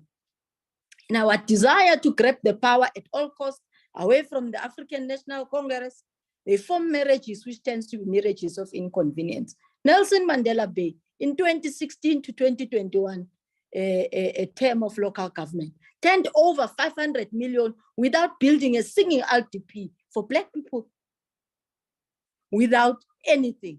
Currently, Nelson Mandela Bay is sitting away from the ANC, unable still to reprioritize the areas at the time that they've been allocated. But to date, the African National Congress-led government has ensured that 90% of households have access to electricity. 89% households have adequate access to water. 83% access to flushing chemical or ventilated pit toilet. And 60% access to refuse removal. We are not saying it's not enough. The examples of delivery are bringing more pressures to what government needs to deliver on. But on top of all this, Honorable Chair, none of these municipalities talk about our free basic services to indigent families. When now municipalities are covering beyond the threshold that National Treasury is bringing because the economy of the country is poor and is weak. We limit municipalities from disconnections in order to be able to cover poverty-stricken areas. Now, today only deployment belongs to the bad party that has not been able to lead. But what does history tell us? City of Tshwane could not even employ capable person. It went to the gym and took a bodybuilder and employed him in a municipality, defied the public protector report. Stellenbosch municipality was fined 750,000 by the labor court for defying to hire a woman with the honors degree for a matriculant. Miss Campbell walked away with almost R1 million. We are enjoined, Honorable Chair, by the tenets of our progressive constitution to recognize the fundamental principle of cooperative governance. When I'm saying municipalities are humbling, it's because none of us can stand on any accolade and claim we are doing it best. We need to come in Section 152 as mandated by the Constitution and build our country, build our nations, hence the district development model, which is a constitutional approach to emphasize the IGR framework of government. What are our learnings on the DDM? You know, OR Tambo, Waterberg, and eThekwini are 3 good pilot projects with plans. For example, in the city of eThekwini, we're developing an economic hub space for the country to ensure that it becomes a key and a broader export hub. The major steps towards making eThekwini being a lead smart port city. Should we then claim it's under a particular party? We wouldn't do that. We are saying we're a government that is working together with everybody else and is aimed at improving operational efficiencies in this municipality. In OR Tambo, strong building blocks are being shown. Department of Agriculture is there. The Eastern Cape Oceans Economy Master Plan has been approved, and Minister Babakisi is rolling out into ensuring that all the oceans are able to deliver with regard to our ocean economy, and focuses on connecting the proposed small rural beaches town to form a string of beaches to ensure connectivity and accessibility to this town. 153 municipalities, and through their technical personnel, MISA is ensuring that all the planners deal with the planning deficiencies and support municipalities in the spirit of DDM. 89 apprentices afforded an opportunity to learn for municipal infrastructure operations and maintenance. These are examples that supports the plan into its implementation. 36 experiential learners afforded the opportunity in municipal infrastructure operations and maintenance. 82 students awarded technical bursaries allocated to town planning, regional, and engineering in both civil and engineering in both civil and mechanical. 362 municipal officials are on a continuous personnel development program. Attendees come from municipalities like Salt Lake, Mid-Valley is included, Bujanala, City of Cape Town, City of Tshwane, Palabura, Matatiela, etc. It's 362 coming from all the municipalities. 400 municipal officials are still participating in the recognition for prior learning. They come from Tshwane, Newcastle, Lephalale, Matlosane, Ngwathe municipality to ensure that we do an overall of our technical fields covered in plumbing, electrical, and diesel mechanics. Distressed Makana municipality is also one of the municipalities that experienced service delivery protests and issues which were raised by the community. But MISA, through COCTA, walked into the restoration of Somerset High, Hills, and New Streets. About 3.8 labor-intensive dual roads was constructed, and it created local jobs. We are doing all this in collaboration and in support to show the 64 dysfunctional municipalities how they could be assisted through Section 154. The labor-intensive construction program, Honorable Chair, I earlier spoke on, talks about municipal implementation of infrastructure projects in 23 identified municipalities. Greater Kokstad, Herigwala, Umzimvubu in the Alfred Nzo district in the Eastern Cape, Dr. J.S. Moroka in Kangala, Vembe district, Mogalakwena in Limpopo, the list is endless. As a pilot of this program, in rolling out DDM and in cooperation of ensuring that all our water service infrastructure grant, one gets spent, but gets to be demarcated proper. The Environment Department is also in the Innovative Waste Management Program, targeting about 154 SMMEs, which will benefit the country as having a cleaner and a greener municipality in waste generation, collection, sorting, segregation, and disposal and packaging of material. Why do we do all this? It's because quite a number of streams and stakeholders are involved in ensuring that we build a municipality, we build local government. A total of 25 municipalities are actually assisted with the purchase of vehicles for waste management through our reviewed municipal infrastructure grant. Now MIC has been reallocated and reassigned by COC to be able to even be utilized for infrastructure repairs, planning, but also construction. You will recall in the previous years that MIC was only utilized for a program of building new infrastructure and not ensuring that you could be able as a municipality to repair and maintain your infrastructure. So we have collectively harnessed all these public resources behind common goals and within a framework of mutual support through the establishment of district development hubs in our three respective pilot sites. But I've also went beyond in ensuring now that I implicate two members to show how are we rolling out DDM in all the other municipalities and districts from the learnings of the three pilots. It can only be if we work together that we will realize the prospects of deliver what local government is supposed to be. The greatest lesson today of collaboration and collaborating outside other parties is what you see in the unstable coalitions that this government of 2021 at the local government sphere has produced, from a 29 in 2016 to 66 hung municipalities. But what is the story telling us? It is telling us that you gang up against those who have been able to show an increase and a demand in service delivery and have an unstable government that can even arise at the issue of adopting a budget. It's a stop and go. They fund their areas, they still neglect the African areas. Action SA told us when it withdrew from the city of Eguruleni that we will never participate in some of these good, well-run parties that are now trying by all costs to replace another party at the expense of the people. When they reach at that table, they don't talk about the people. They talk about the powerful positions that they must occupy. They talk about the non-development areas where other people are locked and delivery doesn't go there. And they talk about apportioning of power. A day is too long in municipalities that are not headed properly. And the game is across the board. I thank you, Honorable Chair. Thank you very much, Honorable Deputy Minister. And thank you very much, Honorable Deputy Minister. I just want to go back to my guide. I'm now in the speakers list.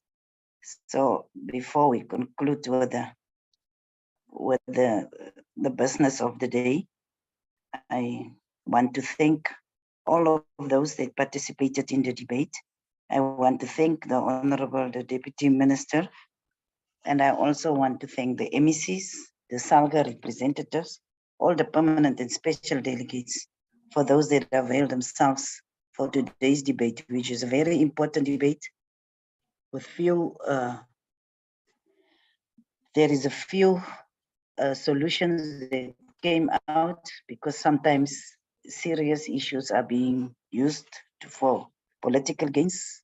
But we really hope that particularly the inputs by Honorable Nkubane that is giving some light on the issues that as to how it also contribute, the issue of skewed funding contribute to the challenges that municipalities are experiencing. And with that said and done, honorable delegates, we want to conclude the business of the day and adjourn the House. Thank you very much. Thank you once again. Good day. Thanks, Thank Mama. you, Mama. Thank you, Deputy Chairperson. Mama. Thank you.